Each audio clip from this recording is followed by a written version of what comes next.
ഇനി നമ്മൾ പറയാത്ത ഇലാസ്റ്റിക് ബ്ലോക്ക് സ്റ്റോറേജ് അല്ലേ. EBS എന്താണെന്നറിയോ? EBS elastic block storage.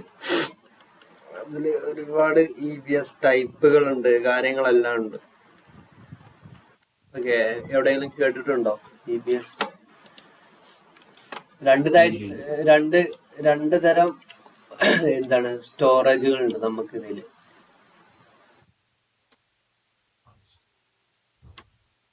ഒരെണ്ണം പറഞ്ഞ പോലെ EBS ഉണ്ട്, പിന്നെ നമുക്ക് EFS വരുന്നുണ്ട്. ഓക്കെ, അപ്പോൾ EFS നമ്മൾ കുറച്ച് കഴിഞ്ഞിട്ട് പഠിക്കും. ഇപ്പം നമുക്ക് EBS ഒന്ന് ജസ്റ്റ് നോക്കാം. EBS എന്ന് പറഞ്ഞാൽ elastic block storage. Okay, elastic block storage, elastic block storage അല്ല, ബ്ലോക്ക് സ്റ്റോർ. അപ്പോൾ ഈ ഇലാസ്റ്റിക് ബ്ലോക്ക് സ്റ്റോറേജ് എന്ന് പറഞ്ഞാൽ എന്താണ്? വോളിയമാണ്. അതായത്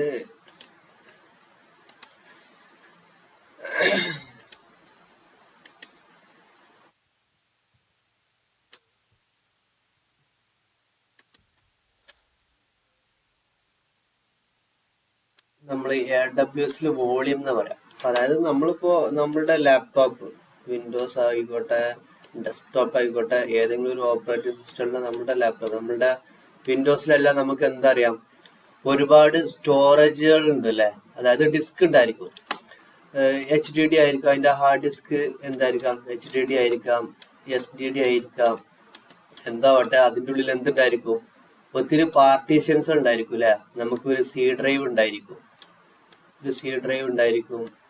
ഒരു D ഡ്രൈവ് ഉണ്ടായിരിക്കും, ചിലർക്ക് E ഡ്രൈവ് ഉണ്ടായിരിക്കും അല്ലേ. ഇനി കൂടുതൽ വേണമെന്നുണ്ടെങ്കിൽ നമ്മൾ എന്ത് ചെയ്യും? നമ്മൾ എന്താ സാധാരണ ചെയ്യാറുള്ളത് ബ്രോ? നമ്മുടെ ഇതിലെല്ലാം സ്റ്റോറേജ് ഫുള്ളാണ്, ഓൾമോസ്റ്റ് എല്ലാത്തിലും സ്റ്റോറേജ് ഫുള്ളാണ്. അപ്പോൾ നമുക്ക് ഇനി സ്പേസ് ഇല്ല, നമ്മളുടെ ഫയല്, ഡാറ്റകള്, കാര്യങ്ങളൊന്നും ഫില്ലപ്പ് ചെയ്യാനുള്ള സ്പേസ് ഇല്ല. അപ്പോൾ നമ്മൾ എന്ത് ചെയ്യും? പുതിയൊരു സ്റ്റോറേജ് ആഡ് ചെയ്യും അല്ലേ. എക്സ്റ്റേണലി ഏതെങ്കിലും ഒരു ഡിസ്കോ കാര്യങ്ങളോ എന്തെങ്കിലും നമ്മൾ കണക്ട് ചെയ്തിട്ട് നമ്മൾ എന്ത് ചെയ്യും? മേ ബി ഒരു 1 TB അല്ലാന്നുണ്ടെങ്കിൽ എന്തെങ്കിലും ഒരു ഡിസ്ക് നമ്മൾ അറ്റാച്ച് ചെയ്യും അല്ലേ. അപ്പൊ നമുക്കൊരു പുതിയ ഡ്രൈവും കൂടി വരും. നമ്മൾ ആ ഡ്രൈവിന് ഒരു പേര് കൊടുക്കും, ലോക്കൽ F ഡിസ്ക് എന്നുള്ള രീതിയിൽ. ഇങ്ങനെയാണ് വിൻഡോസിൽ ഉണ്ടായിരിക്കുക അല്ലേ. വിൻഡോസിൽ നിങ്ങൾ കണ്ടിട്ടില്ലേ? അതെ. അപ്പോൾ ഈ ഒരു സംഭവത്തിനാണ് നമ്മൾ വോളിയം എന്നുള്ള രീതിയിലുള്ള ഒരു കൺസെപ്റ്റ് പറയണത്. വോളിയം എന്നാണ് നമ്മൾ അതിന് പറയാറ്, വോളിയം അറ്റാച്ച് ചെയ്യാന്നുള്ള രീതിയിൽ. ഇനിയിപ്പോ നമ്മളുടെ ഒരു എന്താണ് സെർവർ എടുക്കുക, നമ്മളുടെ ഓൺ പ്രം സെർവർ തന്നെ എടുക്കുക.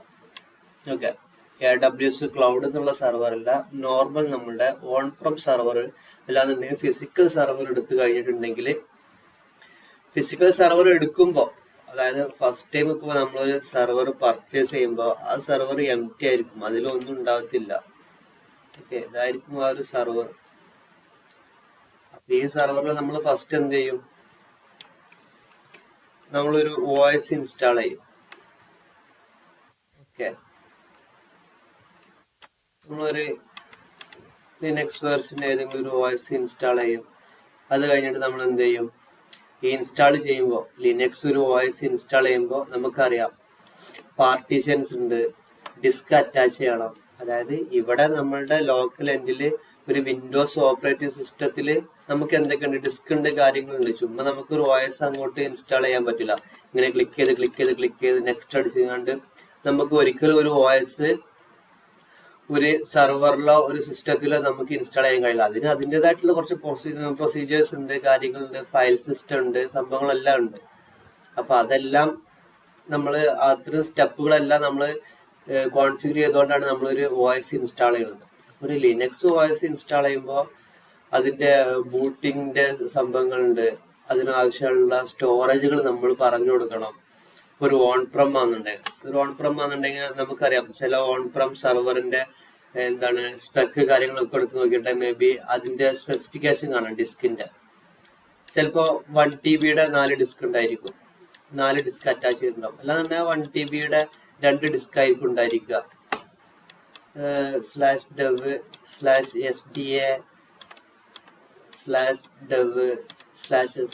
ഈ ഒരു രീതിയിലായിരിക്കും പേരുകളൊക്കെ ഉണ്ടായിരിക്കുക. നമ്മുടെ വിൻഡോസിൽ ലോക്കൽ സിസ്റ്റം EF എന്ന് പറയുന്ന പോലെ ആയിരിക്കില്ല ലിനക്സ് വേർഷൻസിൽ വരുമ്പോൾ. ഈ ഒരു രീതിയിലായിരിക്കും നെയിമിംഗ് കൺവെൻഷൻസ് ഉണ്ടായിരിക്കുക. അപ്പോൾ 1 TB ഉണ്ടായിരിക്കും, ചിലത് 2 TB ഉണ്ടായിരിക്കും. സൈസൊക്കെ ഒബ്വിയസ്ലി ഡിപ്പെൻസ് നമ്മൾ ഏതാണോ. അപ്പോൾ ഓൺ പ്രമിലെല്ലാം നമ്മൾ ഇതേപോലെ ഡിസ്ക് അറ്റാച്ച് ചെയ്യുന്നത് നമ്മൾ എന്തായിരിക്കും, എല്ലാതും ഫിസിക്കൽ ഡിസ്കുകളായിരിക്കും. ഓക്കെ, ഫിസിക്കൽ ഡിസ്ക് ആയിരിക്കും.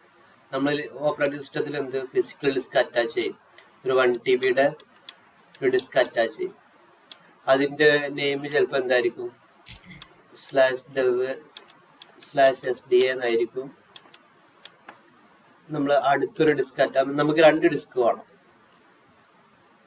ഓക്കെ, അപ്പൊ ഞാൻ 2 ഡിസ്ക് അറ്റാച്ച് ചെയ്തിട്ടുണ്ട് സെർവറുമായിട്ട്. 2 ഡിസ്ക് ഫിസിക്കൽ ഡിസ്ക് കേട്ടോ, ഫിസിക്കൽ ഡിസ്ക് അറ്റാച്ച് ചെയ്യണം. അതിന് 2 നെയിമിംഗ് കൺവെൻഷൻ ഉണ്ടായിരിക്കും. /dev ഇത് SDB ആണെന്ന് വിചാരിക്കാം.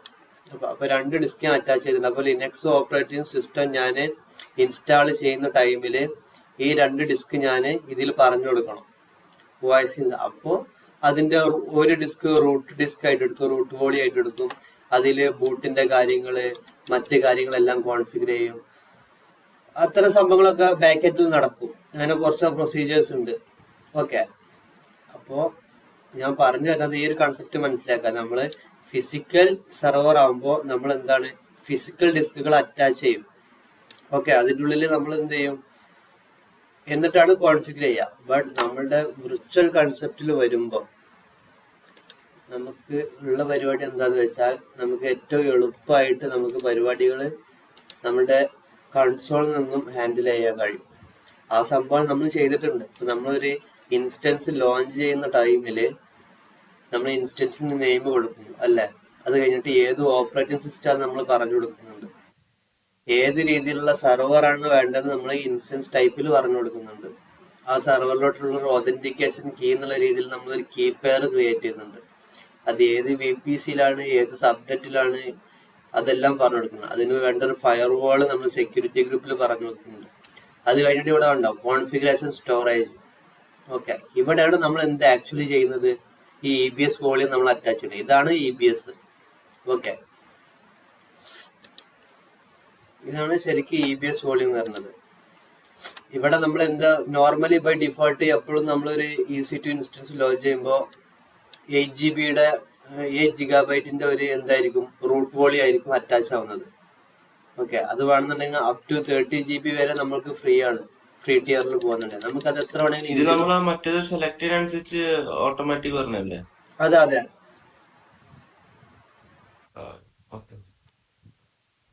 അത് എന്താണ് സംഭവം എന്നാണ് ഇപ്പൊ ഞാൻ പറയാൻ പോകുന്നത്. ഓക്കെ, ഇത് നമ്മൾ ശരിക്കും എക്സ്റ്റേണലി നമ്മൾ ചെയ്യേണ്ട ആവശ്യമില്ല.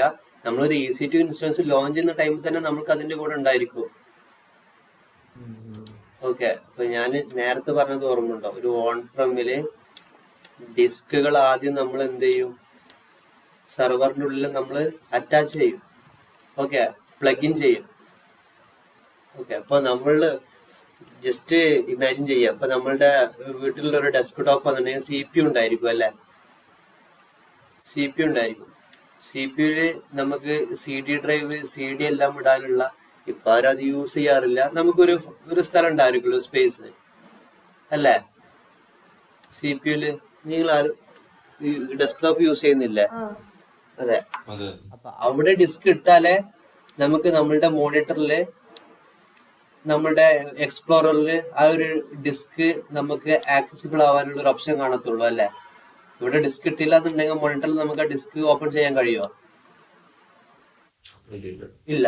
അപ്പൊ അതേപോലത്തെ ഒരു കൺസെപ്റ്റ് തന്നെയാണ് നമ്മുടെ ഓൺ ഫ്രം സെർവറിൽ.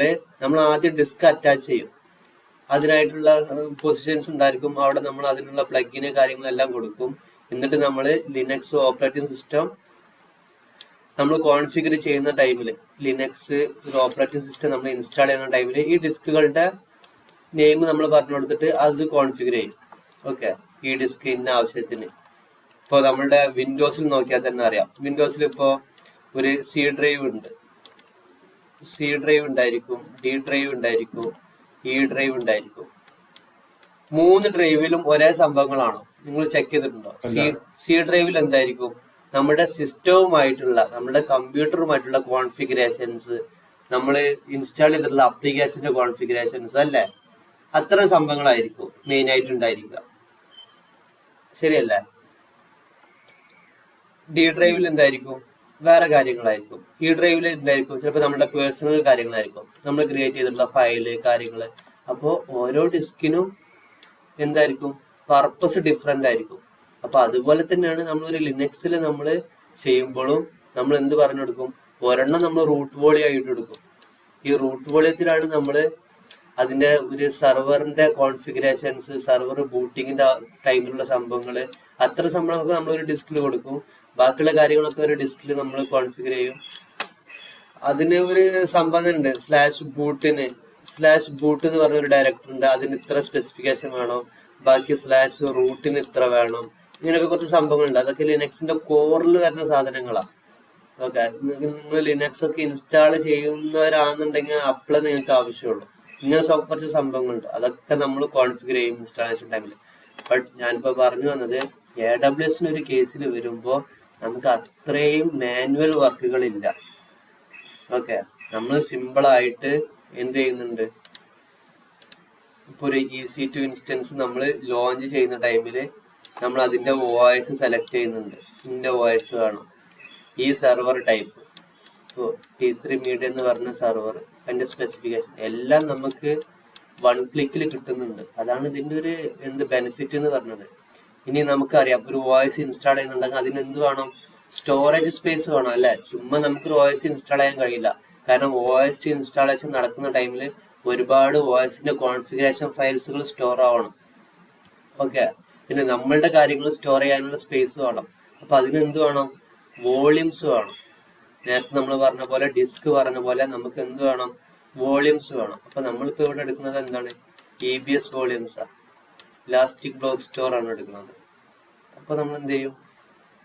ആ ലോഞ്ച് ചെയ്യുന്ന ടൈമിൽ എത്ര GB-യുടെ, എത്ര GB, ഈ GB-യും ഈ ഗിബും തമ്മിൽ ചെറിയൊരു ഡിഫറൻസ് ഉണ്ട്. അത് നിങ്ങളൊന്ന് നോക്കിയാൽ മതി. GB-യും വലിയ ഡിഫറൻസ് ഒന്നും ഇല്ല, ചെറിയ, എന്നാലും നമ്മൾ GB എന്ന് തന്നെ പറയാറ്. ഓക്കെ, അത് തമ്മിൽ ചെറിയൊരു പോയിന്റിന്റെ അങ്ങോട്ടും ഇങ്ങോട്ടുള്ള ഒരു ഡിഫറൻസ് ഉണ്ട്, അത് ഇഷ്ടമില്ല. അപ്പൊ നമ്മൾ എന്ത് ചെയ്യണം? ബൈ ഡിഫോൾട്ട് ആയിട്ട് നമുക്ക് എപ്പോഴും അവര് ഒരു 8 GB-യുടെ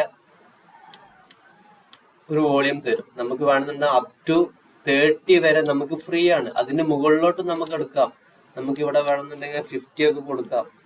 പക്ഷെ എന്താ, അത് നമുക്ക് ഇപ്പൊ ഫ്രീ അല്ല എന്നുള്ളൂ. ഓക്കെ, അപ്പൊ നമ്മൾ എന്ത് ചെയ്യണേ? ഈ ഒരു വോളിയം നമ്മൾ പറഞ്ഞു കൊടുക്കുന്നുണ്ട്. അപ്പോ നമ്മൾ ലോഞ്ച് ചെയ്യണം ഇൻസ്റ്റൻസ്. നമ്മൾ ഈ 30 ഇപ്പൊ 80 എന്ന് പറഞ്ഞ സാധനം OS-ന്റെ ഇതാണോ? വോളിയം അല്ലേ? അതെ അതെ, അത് റൂട്ട് വോളിയാണ്. പക്ഷെ ആ റൂട്ട് വോളിയത്തിൽ തന്നെ നമുക്ക് നമ്മളുടെ കാര്യങ്ങളും നമുക്ക് അതിൽ സ്റ്റോർ ചെയ്യാൻ പറ്റും. No issue. നമുക്ക് വേണമെന്നുണ്ടെങ്കിൽ എക്സ്ട്രാ വോളിയം ആണെന്ന് നമുക്ക് ആഡ് ചെയ്യാം. അല്ല, ഇപ്പൊ നമ്മൾ കൂട്ടിയത് 18-ന്ന് 8-ന്ന് 15 ആക്കിയത്. അതെ, അതല്ല റൂട്ട് വോളിയാ. കണ്ടോ? റൂട്ട് വോളിയം നമുക്ക് വേണമെന്നുണ്ടെങ്കിൽ എക്സ്ട്രാ ആഡ് ചെയ്യാം. കണ്ടോ? അതെല്ലാം നമ്മളുടെ റിക്വയർമെന്റ് അനുസരിച്ച് നമുക്ക് ഉണ്ടാവും. ബട്ട് അപ് ടു 30 വരെ നമുക്ക് എന്താണ്? ഫ്രീ ആണ്. അതല്ല ഇപ്പൊ നമുക്ക് തോന്നുന്നത് നമ്മൾ ഒത്തിരി കാര്യങ്ങളുണ്ട്, ഒരുപാട് ഫയൽസ് ഉണ്ടായിരിക്കും, അത്യാവശ്യം നല്ല രീതിയിൽ നമുക്ക് സ്റ്റോറേജ് വേണമെന്നുണ്ടെങ്കിൽ നമുക്ക് അതിനനുസരിച്ച് ഇത് ഇൻക്രീസ് ചെയ്യാം. നമുക്കത് ഇത്ര പാടുള്ളൂ എന്നൊന്നും പറയാൻ കഴിയില്ല. ഇതിന്റെ അല്ല, നമ്മള് റൂട്ട് വോളത്തിലാണ് നമ്മൾ ഓരോന്ന് ഇൻസ്റ്റാൾ ചെയ്യണം, എന്നിട്ട് ESB-യിലാണ് നമ്മൾ ഓരോന്ന് ഈ ഫയൽസ് എല്ലാം സ്റ്റോർ, അങ്ങനെയാണോ? അതെല്ലാം വിൻഡോസിൽ അതെല്ലാം നമ്മളുടെ ഇഷ്ടം. ഓക്കെ, ഇപ്പോ നമ്മളൊരു വെൽ പ്ലാനിങ് ആയിട്ട് ചെയ്യുന്നുണ്ടെങ്കിൽ നമുക്ക് എന്ത് ചെയ്യാം? ഇപ്പൊ ഞാൻ വിചാരിക്കണേ, എനിക്ക് നല്ല രീതിയിൽ, അതായത് ഈ ഡിസ്കുകളെല്ലാം സെപ്പറേറ്റ് ആവണം. അങ്ങനെ എനിക്ക് എന്ത് ചെയ്യാം? OS ഇൻസ്റ്റാൾ ചെയ്യാൻ റൂട്ടിന്റെ ഈ OS കോൺഫിഗറേഷൻസ് എല്ലാം എനിക്ക് ഈ റൂട്ട് വോളിയത്തിൽ ചെയ്യാം. ഓക്കെ, എന്നിട്ട് ഞാൻ വിചാരിക്കണേ ബാക്കിയുള്ള ഫയലുകൾ കാര്യങ്ങൾ ഞാൻ ക്രിയേറ്റ് ചെയ്യുന്ന സെർവറിൽ ക്രിയേറ്റ് ചെയ്യുന്ന ഫയൽ കാര്യങ്ങളൊന്നും എനിക്ക് റൂട്ട് വോളിയത്തിൽ വേണ്ട. അങ്ങനെ എനിക്ക് എന്ത് ചെയ്യാം? ഒബ്വിയസ്ലി ഇവിടെ വേറെ വോളിയം ക്രിയേറ്റ് ചെയ്യാം. അതെല്ലാം അപ് ടു നമ്മളുടെ എന്താ പറയാ ഒരു പ്ലാൻ അനുസരിച്ച്. അപ്പൊ അതെങ്ങനെയായി നമ്മൾ സെപ്പറേറ്റ് ആയിട്ട് കൊണ്ട് സ്റ്റോർ ചെയ്യുന്നത്? നമ്മൾക്കറിയാൻ പറ്റുമോ അത് റൂട്ട് വോളിയത്തിലാണോ സ്റ്റോർ ആവുന്നത്? അതെ അതെ, അതൊക്കെ ഞാൻ പറഞ്ഞുതരാം. അതെല്ലാം കോൺഫിഗറേഷൻ ടൈമിലാണ് വരുന്നത്. ഓക്കെ, അതെല്ലാം കോൺഫിഗറേഷൻ ടൈമിലാണ് ആ സംഭവങ്ങളെല്ലാം, അത്രയും കാര്യങ്ങളെല്ലാം വരുന്നത്. പറയാം, അതിലോട്ടൊക്കെ വരാം, കൺഫ്യൂഷൻസ് വേണ്ട. അപ്പൊ നമ്മൾ എന്ത് ചെയ്തു, ലോഞ്ച് ചെയ്യുന്ന ടൈമിൽ, ഒരു EC2 ഇൻസ്റ്റൻസ് ലോഞ്ച് ചെയ്യുന്ന ടൈമിൽ നമ്മൾ എന്ത് ചെയ്തു, ഒരു റൂട്ട് വോളിയം പറഞ്ഞു കൊടുത്തത്. അപ്പോൾ റൂട്ട് വോളിയത്തിലോട്ടായിരിക്കും സാധനങ്ങളെല്ലാം സ്റ്റോർ ആവുന്നത്. ഈ ഒരു പ്രോസസ്സാണ് നമ്മൾ എവിടെ ചെയ്യുന്നത്, ഈ ലോഞ്ച് ഇൻസ്റ്റൻസിന്റെ ഈ ഒരു ടൈമിൽ നമ്മൾ ചെയ്യുന്നത്. നമ്മൾ ബാക്കിയുള്ള കാര്യങ്ങളെല്ലാം സംസാരിച്ചതാണ്, നമ്മൾ ഈ ഒരു സംഭവമാണ് പറയാതെ വിട്ടുപോയിരുന്നത്. അപ്പൊ ഞാൻ ഇവിടെ ഒരു 50 GB കൊടുത്തു, അല്ല നമ്മൾ ഈ രീതിയിലാണ് ചെയ്യാറ്.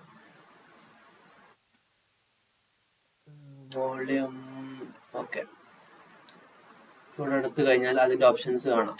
50 GB, GP3, EBS. ഇതിന് ഡിവൈസിന്റെ നെയിം കണ്ടോ, XVDA. Okay, XVDA. Snapshot IOPS. ഈ IOPS എന്താണെന്ന് അറിയോ, input output operation per second എന്നുള്ളൊരു സംഭവം. അതായത് വേറെ സംഭവം കൂടി കാണിച്ചു തരാം.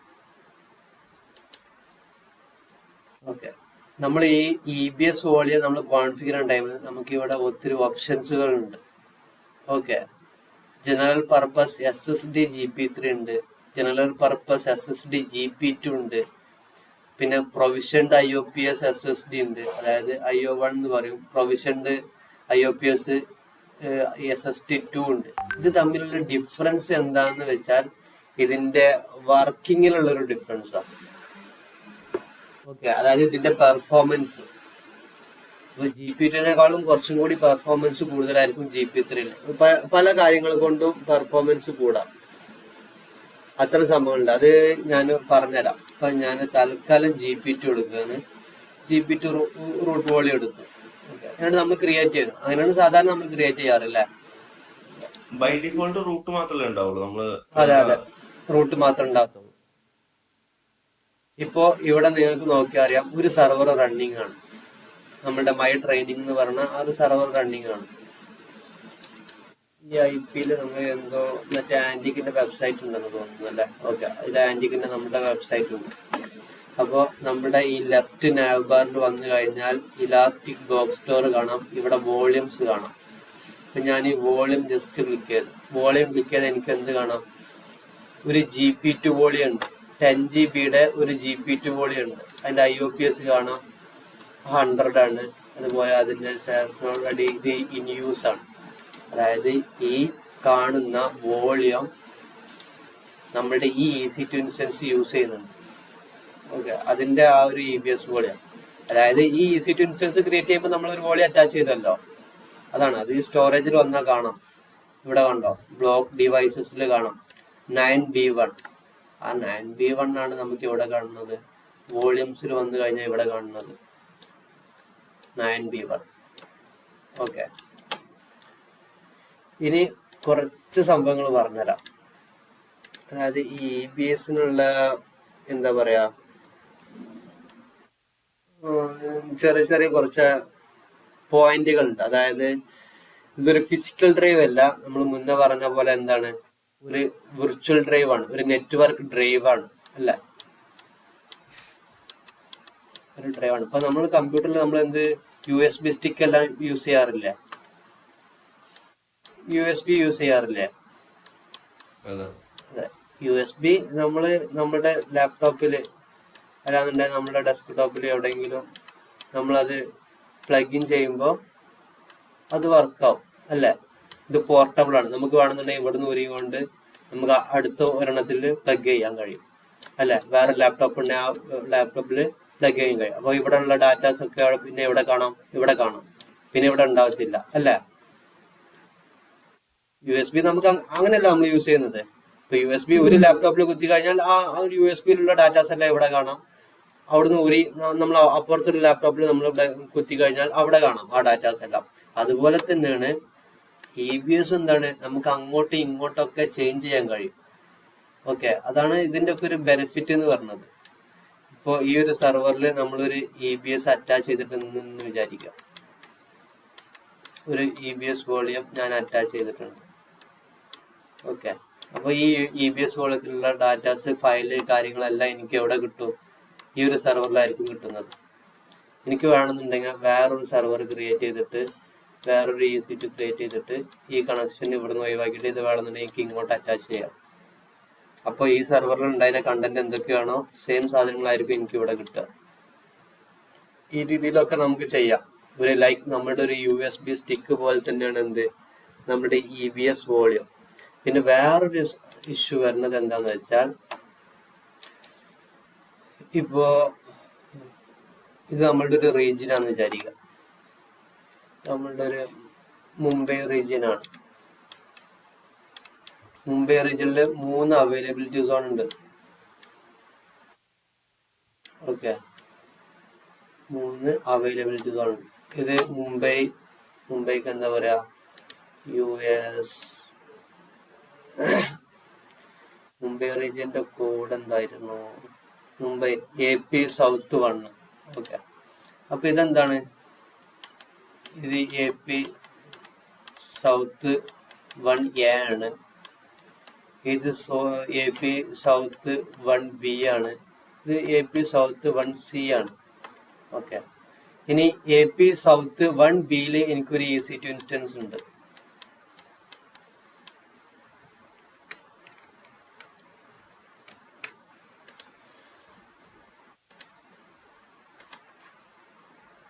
ഓക്കെ, എനിക്ക് 1Bയിൽ ഒരു EC2 ഇൻസ്റ്റൻസ് ഉണ്ട്. ഈ EC2 ഇൻസ്റ്റൻസ് ഞാൻ എന്ത് ചെയ്തിട്ടുണ്ട്? ഈ EC2 ഇൻസ്റ്റൻസിന് ഒരു EBS volume ഉണ്ടായിരിക്കുമല്ലോ.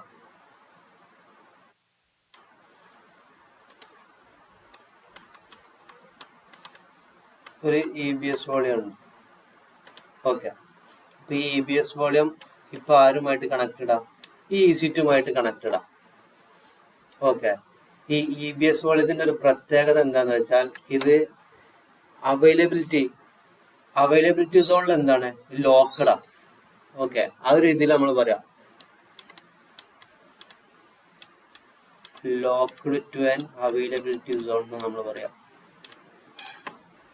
AZ availability zone. അതായത് ചുരുക്കി പറഞ്ഞു കഴിഞ്ഞാൽ, എനിക്ക് ഈ അവൈലബിലിറ്റി സോണിൽ, അതായത് 1C എന്ന് പറയുന്ന അവൈലബിലിറ്റി സോണിൽ ഒരു EC2 ഇൻസ്റ്റൻസ് ഉണ്ടെന്ന് വിചാരിക്കും. അപ്പോൾ ഈ സെയിം EBS വോളിയം എനിക്ക് ഇങ്ങോട്ട് കണക്ട് ചെയ്യാൻ കഴിയില്ല, പോസിബിൾ അല്ല.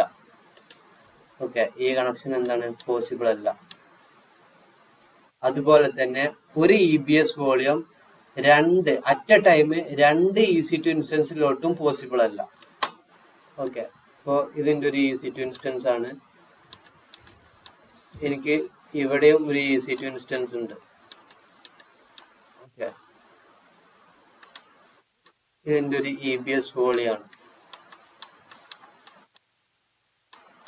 At a time same EBS volume 2 EC2 ഇൻസ്റ്റൻസിലോട്ട് ഉള്ള കോൺഫിഗറേഷൻ പോസിബിൾ അല്ല.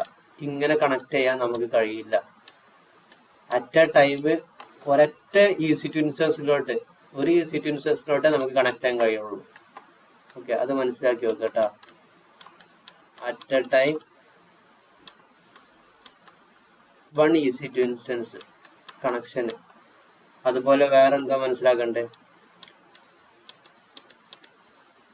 ലോക്ക്ഡ് ആണ് അറ്റ് അവൈലബിലിറ്റി സോൺ. ഏതെങ്കിലും ഒരു ലോക്കാക്കി വെക്കണോ? അല്ല, ലോക്കാക്കി വെക്കണതല്ല.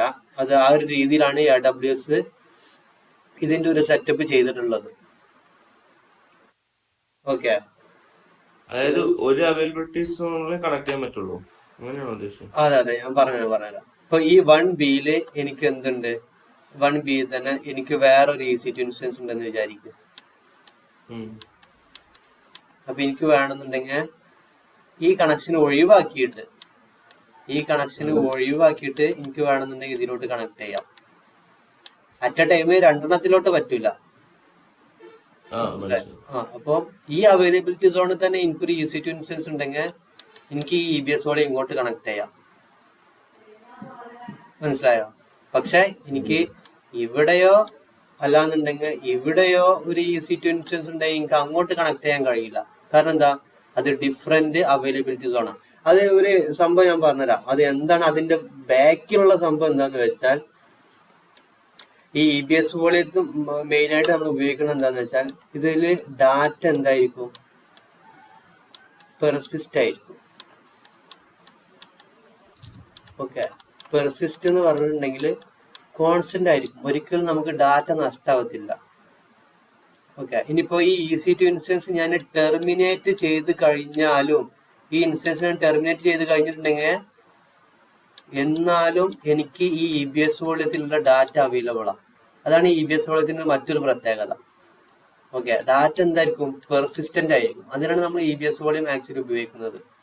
എപ്പോഴും അവിടെ കോൺസ്റ്റന്റ് ആയിട്ട് ഉണ്ടായിരിക്കും. നമ്മൾ ഈ EBS വോളിയം എടുത്ത് ഡിലീറ്റ് ചെയ്ത് കളഞ്ഞാലേ ആ ഡാറ്റ പോകത്തുള്ളൂ. അല്ലാതെ നമ്മളൊരു EC2 ഇൻസ്റ്റൻസ് ടെർമിനേറ്റ് ചെയ്ത് കഴിഞ്ഞാലൊന്നും EBS വോളിയം നമുക്ക് നഷ്ടാവത്തില്ല. ആ രീതിയിൽ അവിടെ കിടക്കും. ഓക്കെ, മനസ്സിലായോ?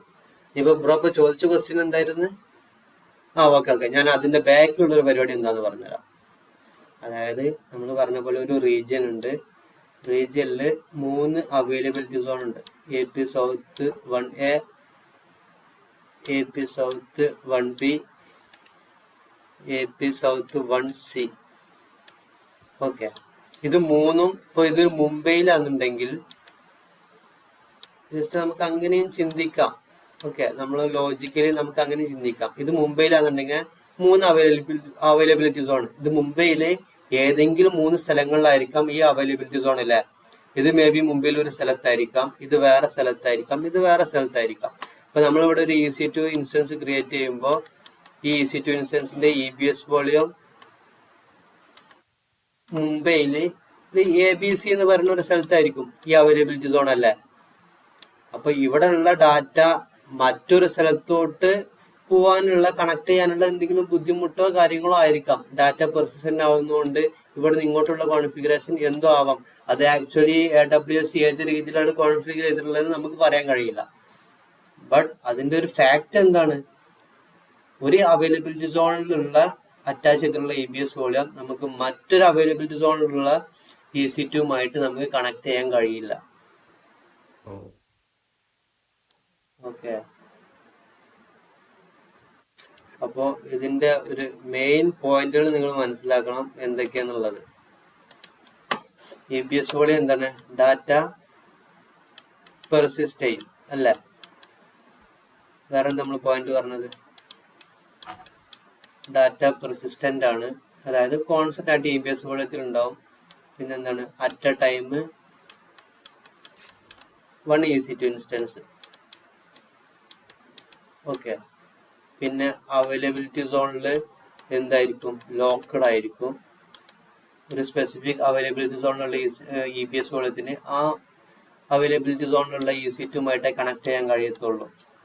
ഓക്കെ, ഇനി വേറൊരു കാര്യം പറയാണ്, ഇതൊരു EC2 ഇൻസ്റ്റൻസ്. ഓക്കെ, ഈ EC2 ഇൻസ്റ്റൻസിന് എന്ത് ചെയ്യാന്നറിയോ, അറ്റ് എ ടൈം 1ൽ കൂടുതൽ EBS വോളിയം കോൺഫിഗറേഷൻ അക്സെപ്റ്റ് ചെയ്യാൻ കഴിയും.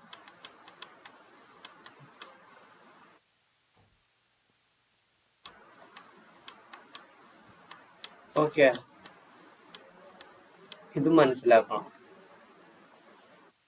ഇത് നമുക്ക് ലോഞ്ച് ചെയ്യുമ്പോ തന്നെ പറഞ്ഞു കൊടുക്കണോ, അതോ നമുക്ക് ആവശ്യമുള്ളപ്പം ലോഞ്ച് ചെയ്യുമ്പോൾ നമുക്ക് എന്തായാലും റൂട്ട് വോളിയം വേണം. ഒരു റൂട്ട് വോളിയം മസ്റ്റ് ആണ്. ഓക്കെ, ലോഞ്ച് ചെയ്ത് കഴിഞ്ഞിട്ട് നമുക്ക് എത്ര വേണമെങ്കിലും ക്രിയേറ്റ് ചെയ്യാം. അല്ല, ഇനി ലോഞ്ച് ചെയ്യുന്ന ടൈമിൽ പറഞ്ഞു കൊടുത്താലും കുഴപ്പമില്ല. ബട്ട് ലോഞ്ച് ചെയ്യുന്ന ടൈമിൽ ഒരെണ്ണം എന്താണ്, റിക്വേർഡ് ആണ്. ഓക്കെ, ഒരെണ്ണം റിക്വേർഡ് ആണ്. ഒരെണ്ണം എന്തായാലും വേണം റൂട്ട് വോളിയം ആയിട്ട്. ബൈ ഡിഫോൾട്ട് എന്തായാലും കാണുമല്ലോ. ഒരെണ്ണം ഡിഫോൾട്ട് ഉണ്ടായിരിക്കും. അതാ പറഞ്ഞ, ആ ഒരെണ്ണം നമ്മൾ എടുത്ത് കളയാൻ പാടില്ല. ഇപ്പൊ ഇവിടെ നമ്മൾ ലോഞ്ച് ചെയ്യുന്ന ടൈമില് ക്രിയേറ്റ് വോളിയം ഒരു ഇൻസ്റ്റൻസ് ലോഞ്ച് ചെയ്യുന്ന ടൈമിൽ ഉള്ളതും കൂടി കോൺഫിഗറേഷൻ അത് ഞാൻ കാണിച്ചില്ല. അത് 0 ആക്കി വെച്ചാൽ അവിടെ എറർ കാണാം. 8 GB മിനിമം വേണം. അതുകൊണ്ടാണ് ഡിഫോൾട്ട് അവർ 8 GB തരുന്നത്. ഞാനിവിടെ റൂട്ട് വോളിയം എന്ത് ചെയ്തു, 0 കൊടുത്ത് കണ്ടോ, smallest volume size for GP3 volume is അപ്പൊ 1 ഈ GB. OS മാറുന്നതിനനുസരിച്ച് അതിന്റെ ലിമിറ്റ് മാറിക്കൊണ്ടിരിക്കുവോ? ഇല്ല ഈ ഇല്ല, 30 GB അല്ലേ ഇപ്പൊ? 30 GB നമുക്ക് ഫ്രീ ആയിട്ട് തന്നതാണ്. നമുക്കിപ്പോ 30 GB യൂസ് ചെയ്യണമെന്നൊന്നുമില്ല. നമുക്കിപ്പോ അല്ല, അടുത്ത OS ആണെങ്കില് ഇപ്പൊ അല്ല സെർവർ ഉണ്ടല്ലോ T3 മൈക്രോ, നമ്മളത് ഇല്ല, അത് മാറുന്നതിനനുസരിച്ച് ഇവിടെ ചേഞ്ച് വരാറൊന്നുമില്ല. അത് വെച്ചിട്ടല്ലേ ഇത് വരണ? അങ്ങനെയാണ് വിചാരിച്ചത്. അല്ല, അതിനിപ്പോ T3 മീഡിയ എടുത്താലും ഇവിടെ 8 തന്നെ ആയിരിക്കും വരിക. ഞാനിപ്പോ ഇവിടെ നമുക്ക് വേറെ ഏതെങ്കിലും ഒന്ന് എടുക്കാം. T3 2X ലാർജ് എടുത്തു കണ്ടോ, അവിടെ ഞാൻ നേരത്തെ കൊടുത്ത 10 തന്നെ ഉള്ളൂ. എനിക്ക് വേണമെന്നുണ്ടെങ്കിൽ ഇവിടെ ഇട്ട് കൊടുക്കാം, ചെയ്യാം, നോ ഇഷ്യൂ. ഓക്കെ. അപ്പൊ നമുക്ക് 30 GB കൂടുതൽ വേണമെങ്കിൽ അടുത്ത ഒരെണ്ണം ക്രിയേറ്റ് ചെയ്യണോ? അല്ലല്ല, 30 GB കൂടുതൽ വേണമെന്നുണ്ട്. ഇപ്പൊ വിനയ്ക്ക് ഒരു 40 വേണം, അല്ലാണ്ട് 35 വേണമെന്നുണ്ടെങ്കിൽ 35 എടുക്കാം. ബട്ട് അതിന് ബില്ലിങ് വരുന്നുള്ളൂ. ഇപ്പൊ നമ്മൾ യൂസ് ചെയ്യുന്ന അക്കൗണ്ട് എന്താണ്, ഫ്രീ ടിയർ അക്കൗണ്ട് ആണ് അല്ലെ. അപ്പൊ അണ്ടർ ഫ്രീ ടിയറിന്റെ അണ്ടറിൽ വരുന്നത് 30 GB ആണെന്ന് ഞാൻ പറഞ്ഞതാണ്. ഇവിടെ എഴുതിയുണ്ടോ, free tier eligible customers can get up to 30 GB. ഇപ്പൊ നമുക്ക് പഠിക്കേണ്ട ആവശ്യത്തിന് തന്ന പർപ്പസ് തന്നൊരു അക്കൗണ്ടാ.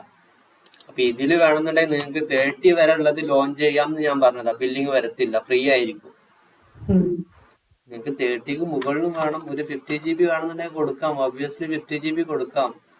പക്ഷെ എന്താ, അതിനുള്ള ബില്ലിങ് അവിടെ വരുന്നുള്ളൂ. മനസ്സിലായോ? ഡൗട്ടുണ്ടോ? ഓക്കെ. ആ, ഒരു കാര്യം ചോദിക്കട്ടെ, അപ്പൊ അവിടുത്തെ മെമ്മറി ഈ റൂട്ടായിട്ട് ഒരു ബന്ധമില്ല? എവിടുത്തെ മെമ്മറി? നമ്മൾ ആ ഇൻസ്റ്റൻസ് ക്രിയേറ്റ് ചെയ്യുമ്പോ T3.A16 ജിഗ്ബിയോ ജിഗാബൈറ്റ് ഇത് ബ്രോ പറഞ്ഞത് ഇതായിട്ടൊരു ഈ മെമ്മറി ആണോ? അതെ. ഓക്കെ. ഇത് നമ്മളുടെ സിസ്റ്റത്തിന്റെ മെമ്മറിയാ. ഇത് നമ്മളുടെ എന്താണ്, കോറാണ്, സെർവറിന്റെ. അതായത് റോം എന്ന് പറയല്ലോ, റാൻഡം ആക്സസ് മെമ്മറി.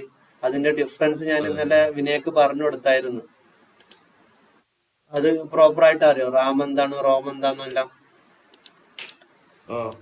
ഓക്കെ, ആ ഒരു സംഭവമാണ് അത്.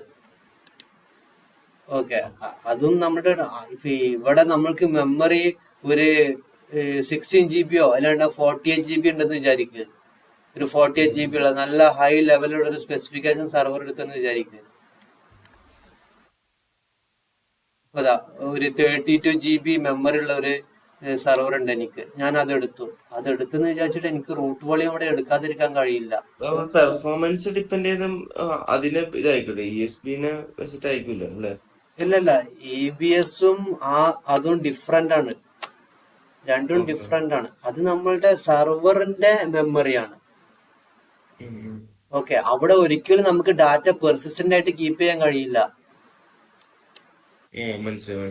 റാമിന്റെ ഒരു ഡിഫറൻസ് എന്താന്ന് വെച്ചാല് അതെ, അത് നമുക്ക് ഇപ്പൊ ഇതൊരു സെർവറാണ്. ഈ സെർവറിൽ എന്തുണ്ട്, റാം ഉണ്ട്.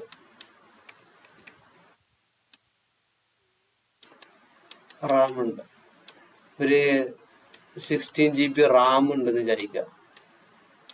അതായത് നമ്മളുടെ മെമ്മറി 16 GB ഉണ്ട് എന്നുണ്ടെങ്കിൽ, അതായത് ഇപ്പൊ നമ്മൾ ഈ സെർവറിലുള്ള ക്യാഷ് ഉണ്ടല്ലോ, ക്യാഷ് പോലെ അല്ലാന്നുണ്ടെങ്കിൽ, ഇപ്പൊ ഞാനിപ്പോ എന്റെ സിസ്റ്റത്തിൽ വർക്ക് ചെയ്യുന്ന കാര്യങ്ങളുണ്ടല്ലോ, ഇപ്പൊ ഞാൻ ഈ വരക്കുന്നത്, ഈ നിങ്ങൾക്ക് ഈ സംഭവങ്ങൾ എടുക്കുന്നത്, ഈ സംഭവങ്ങളെല്ലാം ടെമ്പററി ആയിട്ട്, പെർമനന്റ് അല്ല, ടെമ്പററി ആയിട്ട് സ്റ്റോർ ആവുന്നത് എവിടെയാണ്, റാമിലാണ്. എന്റെ ഈ ഡെസ്ക് ടോപ്പിന്റെ കേട്ടോ, എന്റെ ഡെസ്ക് ടോപ്പിൽ ഞാനിപ്പോ നിങ്ങൾക്ക് വരച്ച് കാണിച്ചു തരുന്നത്, അല്ലാന്നുണ്ടെങ്കിൽ ഞാൻ എന്തെങ്കിലും നോട്ട് പാഡിൽ സേവ് ചെയ്യണത്, ഇത്തരം കാര്യങ്ങളൊക്കെ ഒരു ഷോർട്ട് ടൈമിന്, ഒരു കുറച്ച് സമയത്തേക്ക് ടെമ്പററി ആയിട്ട് സ്റ്റോർ ആവുന്നത് എവിടെയാണ്, എന്റെ ഈ ഒരു ഡെസ്ക് ടോപ്പിന്റെ റാം എത്രയാണോ ആ റാമിലാണ് സ്റ്റോർ ആവുന്നത്. ഓക്കെ, ഞാൻ വൺസ് ഇതെല്ലാം ക്ലോസ് ചെയ്ത് ഞാനൊന്ന് ഷട്ട് ഡൗൺ ചെയ്ത് എന്റെ ഡെസ്ക് ടോപ്പ് ഞാനൊന്ന് റീഓപ്പൺ ചെയ്താൽ, റീസ്റ്റാർട്ട് ചെയ്താൽ ഈ റാം എം ടി ആവും, ഈ റാമിലുള്ള ഡാറ്റാസ് എല്ലാം പോകും. പെർസിസ്റ്റന്റ് അല്ല, ഒരിക്കലും അവിടെ അങ്ങനെ കണ്ടിന്യൂസ് ആയിട്ട് കോൺസ്റ്റന്റ് ആയിട്ട് നിൽക്കത്തില്ല. ഇതിന്റെ മൈ എക്സ്പ്ലോററിലുള്ള, അതായത് എന്റെ എക്സ്പ്ലോററിൽ എത്ര ഡിസ്ക് ഉണ്ടോ ഇതിലുള്ള സാധനങ്ങളെ എന്നും എനിക്ക് പെർസിസ്റ്റന്റ് ആയിട്ട് കിട്ടത്തുള്ളൂ. കണ്ടോ, സി ഡ്രൈവ് ഉണ്ട്, ഒരു ഡി ഡ്രൈവ് ഉണ്ട്. ഇതിൽ എന്തൊക്കെ ഡാറ്റാസ് ഉണ്ടോ ഈ ഡാറ്റാസ് ആണ് എന്റെ എന്ത് വോളിയം. ഇപ്പൊ നിങ്ങൾക്ക് ഇത് വേണമെന്നുണ്ടെങ്കിൽ ഒരു EBS വോളിയം ആയിട്ട് അസ്യൂം ചെയ്യാം. ഇത് എന്റെ റൂട്ട് വോളിയം, ഇതൊരു എക്സ്ട്രാ ഞാൻ ആഡ് ചെയ്ത വോളിയം. ഇതിൽ ഞാൻ എന്ത് സേവ് ചെയ്ത് വെക്കുന്നോ ആ കാര്യങ്ങളെല്ലാം എന്നും അവിടെ പെർമനന്റ് ആയിട്ടുണ്ടായിരിക്കും. ഓക്കെ. മറ്റേതെന്താണ്, റാമാണ്, മെമ്മറിയാണ്. അതൊരിക്കലും എനിക്ക് വാശി പിടിക്കാൻ കഴിയില്ല. അതവിടെ കോൺസ്റ്റന്റ് ആയിട്ട് പെർസിസ്റ്റന്റ് ആയിട്ട് വേണമെന്നുള്ളത് എനിക്ക് പിടിക്കാൻ കഴിയില്ല. അത് ഇങ്ങനെ മാറിക്കൊണ്ടേയിരിക്കും. ഇനി ഇതിപ്പോ ഒരു EC2 ഇൻസ്റ്റൻസ് ആണെന്ന് വിചാരിക്കും. EC2 instance. ഓക്കെ. ഇതിനൊരു റാം ഉണ്ട്, ഇതാണ് അതിന്റെ റാം.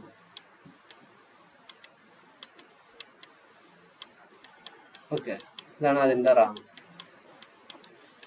ഇതൊരു 16 GB ഉണ്ടെന്ന് വിചാരിക്കും. 60 GB റാം ഉണ്ടെന്നുണ്ടെങ്കിൽ ഇതിന് ഒരു വോളിയം ഉണ്ട്, ഒരു EBS വോളിയം ഉണ്ട്, നമുക്ക് വേണമെന്നുണ്ടെങ്കിൽ ഒരു SSD GP2 തന്നെ വിചാരിക്കാം. GP2 നമുക്ക് വിചാരിക്കാം. ഇപ്പോൾ SSD GP2 നമ്മൾ എന്ത് ചെയ്തിട്ടുണ്ട്, ഈ EC2മായിട്ട് നമ്മൾ കണക്ട് ചെയ്തിട്ടുണ്ട്. ഓക്കെ. അപ്പോ നമ്മൾ ക്യാഷ് പോലത്തെ അല്ലാന്നുണ്ടെങ്കിൽ എന്തെങ്കിലും ടെമ്പററി ആയിട്ടുള്ള എന്തെങ്കിലും സംഭവങ്ങൾ നമ്മൾ EC2 ചെയ്യുമ്പോൾ അത്തരം കാര്യങ്ങളൊക്കെ ഫസ്റ്റ് എവിടെ പോയിട്ട് സ്റ്റോർ ആവുക, ഫസ്റ്റ് പോയി സ്റ്റോർ ആവുന്നത് റാമിലാണ്. ഓക്കെ. എന്നിട്ട് നമ്മളത് സേവ് ചെയ്യുന്ന ടൈമിൽ അത് EBS വോളിയത്തിലോട്ട് വരത്തുള്ളൂ. ഓക്കെ. ഇനിയിപ്പോ എൻ്റെ ഒരു കേസ്, ഞാനൊരു എക്സാമ്പിളിന് ഞാൻ നിങ്ങൾക്ക് പറഞ്ഞു തരാണ്. ഇപ്പൊ ഞാൻ എൻ്റെ ലാപ്ടോപ്പ്, ഇപ്പൊ ഞാൻ ഈ പറഞ്ഞ പോലെ കാര്യങ്ങളൊക്കെ ഇവിടെ ഉണ്ട്. എൻ്റെ ലാപ്ടോപ്പിൽ ഒരു റാം ഉണ്ട് അല്ലെ, എൻ്റെ ലാപ്ടോപ്പിൽ ഒരു റാം ഉണ്ട്. എനിക്ക് ഞാൻ നേരത്തെ കാണിച്ചു തന്ന പോലെ 2 ഡിസ്കുകൾ ഉണ്ട്, C ഡ്രൈവ് ഉണ്ട്, D ഡ്രൈവ് ഉണ്ട്. അത് നമ്മുടെ EBS വോളിയം തന്നെ. അങ്ങനൊക്കെ നിങ്ങൾ അങ്ങോട്ടും ഇങ്ങോട്ടും കണക്ട് ചെയ്ത് മനസ്സിലാക്കിയ ഒരു കൺസെപ്റ്റ്. ഒരു C ഡ്രൈവ് ഉണ്ട്, D ഡ്രൈവ് ഉണ്ട്. ഓക്കെ. ഞാനിപ്പോ ക്രോം ബ്രൗസർ ഓപ്പൺ ചെയ്തിട്ടുണ്ട്. നിങ്ങൾക്ക് ഒരുപാട് കാര്യങ്ങൾ ഞാൻ വരച്ച് കാണിച്ചു തരുന്നുണ്ട്. അപ്പോൾ ഇത്തരം സംഭവങ്ങളൊക്കെ ഇപ്പൊ എവിടെയാണ് സ്റ്റോർ ആവുന്നത്, റാമിലാണ് സ്റ്റോർ ആവുന്നത്. ഓക്കെ. റാമിൽ സ്റ്റോർ ആവുന്നുണ്ട്. എൻ്റെ റാം എല്ലാ കാര്യങ്ങളും ഇപ്പോൾ റാമിലായിരിക്കും. അവിടെ നിന്നാണ് നിങ്ങൾക്ക് ഇങ്ങനെ എടുത്ത് കാണിച്ചു തരുന്നത്. റാമിൽ ഇപ്പോൾ തൽക്കാലം ടെമ്പററി ആയിട്ട് സ്റ്റോർ ആവുന്നുണ്ട്. ഈ വരച്ച് കാണിക്കുന്നത് ഒരിക്കലും ഇപ്പൊ എങ്ങോട്ട് പോകുന്നില്ല, C ഡ്രൈവിലോട്ടോ അല്ലാന്നുണ്ടെങ്കിൽ D ഡ്രൈവിലോട്ടോ ഇപ്പൊ പോകുന്നുണ്ടോ? ഇല്ല. ഞാനിപ്പോ ഇത് ഇവിടെ ഡിലീറ്റ് ചെയ്ത് കഴിഞ്ഞിട്ടുണ്ടെങ്കിൽ എനിക്ക് പിന്നെ ഇത് ഓപ്പൺ ചെയ്യുമ്പോൾ കാണുന്നുണ്ടോ? ഇല്ല. കാരണം ഇതൊന്നും ഞാൻ ഇപ്പൊ സേവ് ചെയ്യണം. ഇതെല്ലാം ഇപ്പൊ എവിടെ ഉള്ളത്, റാമിലാണ് ഉള്ളത്. അതുപോലെ തന്നെയാണ് നമ്മുടെ EC2ലും ചില കാര്യങ്ങളൊക്കെ ടെമ്പററി ആയിട്ടുള്ള ഫയലുകൾ കാര്യങ്ങളെല്ലാം റാമിലായിരിക്കും ഇപ്പൊ ഉണ്ടാവുന്നത്. ഞാൻ ഒരിക്കൽ ഈ EC2 ഇൻസ്റ്റൻസ് അങ്ങോട്ട് ഞാൻ ഷട്ട് ഡൗൺ ചെയ്ത്, അല്ലാണ്ട് ഞാൻ റീസ്റ്റാർട്ട് ചെയ്തിട്ട് പിന്നെ ഓപ്പൺ ആക്കുമ്പോൾ ഉണ്ടാകത്തില്ല. ഈ കാര്യങ്ങളെല്ലാം ഡിലീറ്റ് ആയി പോയിട്ടുണ്ടായിരിക്കും. റാം ഒക്കെ ക്ലീൻ ആവും. റാമിലെല്ലാം ടെമ്പററി ആയിട്ട് കുറച്ചൊരു ടൈം പീരീഡിലോട്ട് സാധനങ്ങൾ നിൽക്കത്തുള്ളൂ. ഓക്കെ. ഇനിയിപ്പോ ഞാൻ EC2 ഇൻസ്റ്റൻസിൽ എന്തെങ്കിലും ഒരു കോൺഫിഗറേഷൻ ഞാൻ എഴുതുകയാണ്. ഞാനൊരു ഫയൽ ഓപ്പൺ ചെയ്തിട്ടുണ്ട് EC2ൽ. ഫയൽ ഓപ്പൺ ചെയ്തിട്ട് ഞാൻ കുറച്ച് കാര്യങ്ങളൊക്കെ ഇങ്ങനെ എഴുതി. ഞാൻ ഈ ഫയൽ ഇപ്പോഴും ഞാൻ സേവ് ചെയ്തിട്ടില്ല. കുറച്ച് കാര്യങ്ങളൊക്കെ ഞാൻ കോൺഫിഗറേഷൻസ് കാര്യങ്ങളെല്ലാം എന്തെങ്കിലും YAML ഫയൽ എന്തെങ്കിലും ഒരു മാനിഫെസ്റ്റ് ഫയൽ എഴുതുന്നുണ്ടെങ്കിൽ ഈ മാനിഫെസ്റ്റ് ഫയൽ ഇപ്പൊ തൽക്കാലം എവിടെ നിൽക്കുന്നത്, റാമിലാണ് സ്റ്റോർ ആവുന്നത്. അതുകൊണ്ടാണ് നമുക്ക് ഇങ്ങനെ കാണാൻ കഴിയുന്നത്. ഞാൻ എപ്പോഴാണോ ഈ ഫയൽ സേവ് ചെയ്യുമ്പോൾ റാമിന്ന് ഇങ്ങനെ എവിടെ എത്തും, നമ്മുടെ EBS വോളിയത്തിലോട്ട് എത്തും. അപ്പൊ അതവിടെ എന്തായി, പെർമനന്റ് ആയി. പിന്നെ ഞാൻ ഷട്ട് ഡൗൺ ചെയ്താലും റീസ്റ്റാർട്ട് ചെയ്താലും എന്ത് ചെയ്തിട്ട് ഞാൻ EC2ന്റെ ഉള്ളിൽ കയറിയാലും എനിക്ക് ആ സാധനം കാണാം. ഓക്കെ. ഇനിയിപ്പോ എൻ്റെ ഈ ഒരു കേസിൽ എടുക്കണേ, ഞാൻ നിങ്ങൾക്ക് ഇങ്ങനെ പിക്ചർ എല്ലാം വരച്ചു തരുന്നുണ്ട്. ഇതെല്ലാം സ്റ്റോർ ആവുന്നത് റാമിലാണ്. ഞാൻ ഇത് വൺസ് ഞാനിതെല്ലാം എറേസ് ചെയ്ത് കളഞ്ഞു. ഓക്കെ, എറേസ് ചെയ്ത് കഴിഞ്ഞിട്ടുണ്ടെങ്കിൽ പിന്നെ എനിക്ക് ആ സാധനം കാണാൻ കഴിയില്ല. അല്ലാന്നുണ്ടെങ്കിൽ ഞാൻ അത് എന്ത് ചെയ്തു, ഇങ്ങനെ മായ്ച്ചു കളഞ്ഞു. ഇതെല്ലാം സ്റ്റോർ ആവുന്നത് എവിടെയാണ്? റാമിലാണ്. അപ്പൊ ആ ഒരു ഡിഫറൻസ് നിങ്ങൾ മനസ്സിലാക്കണം.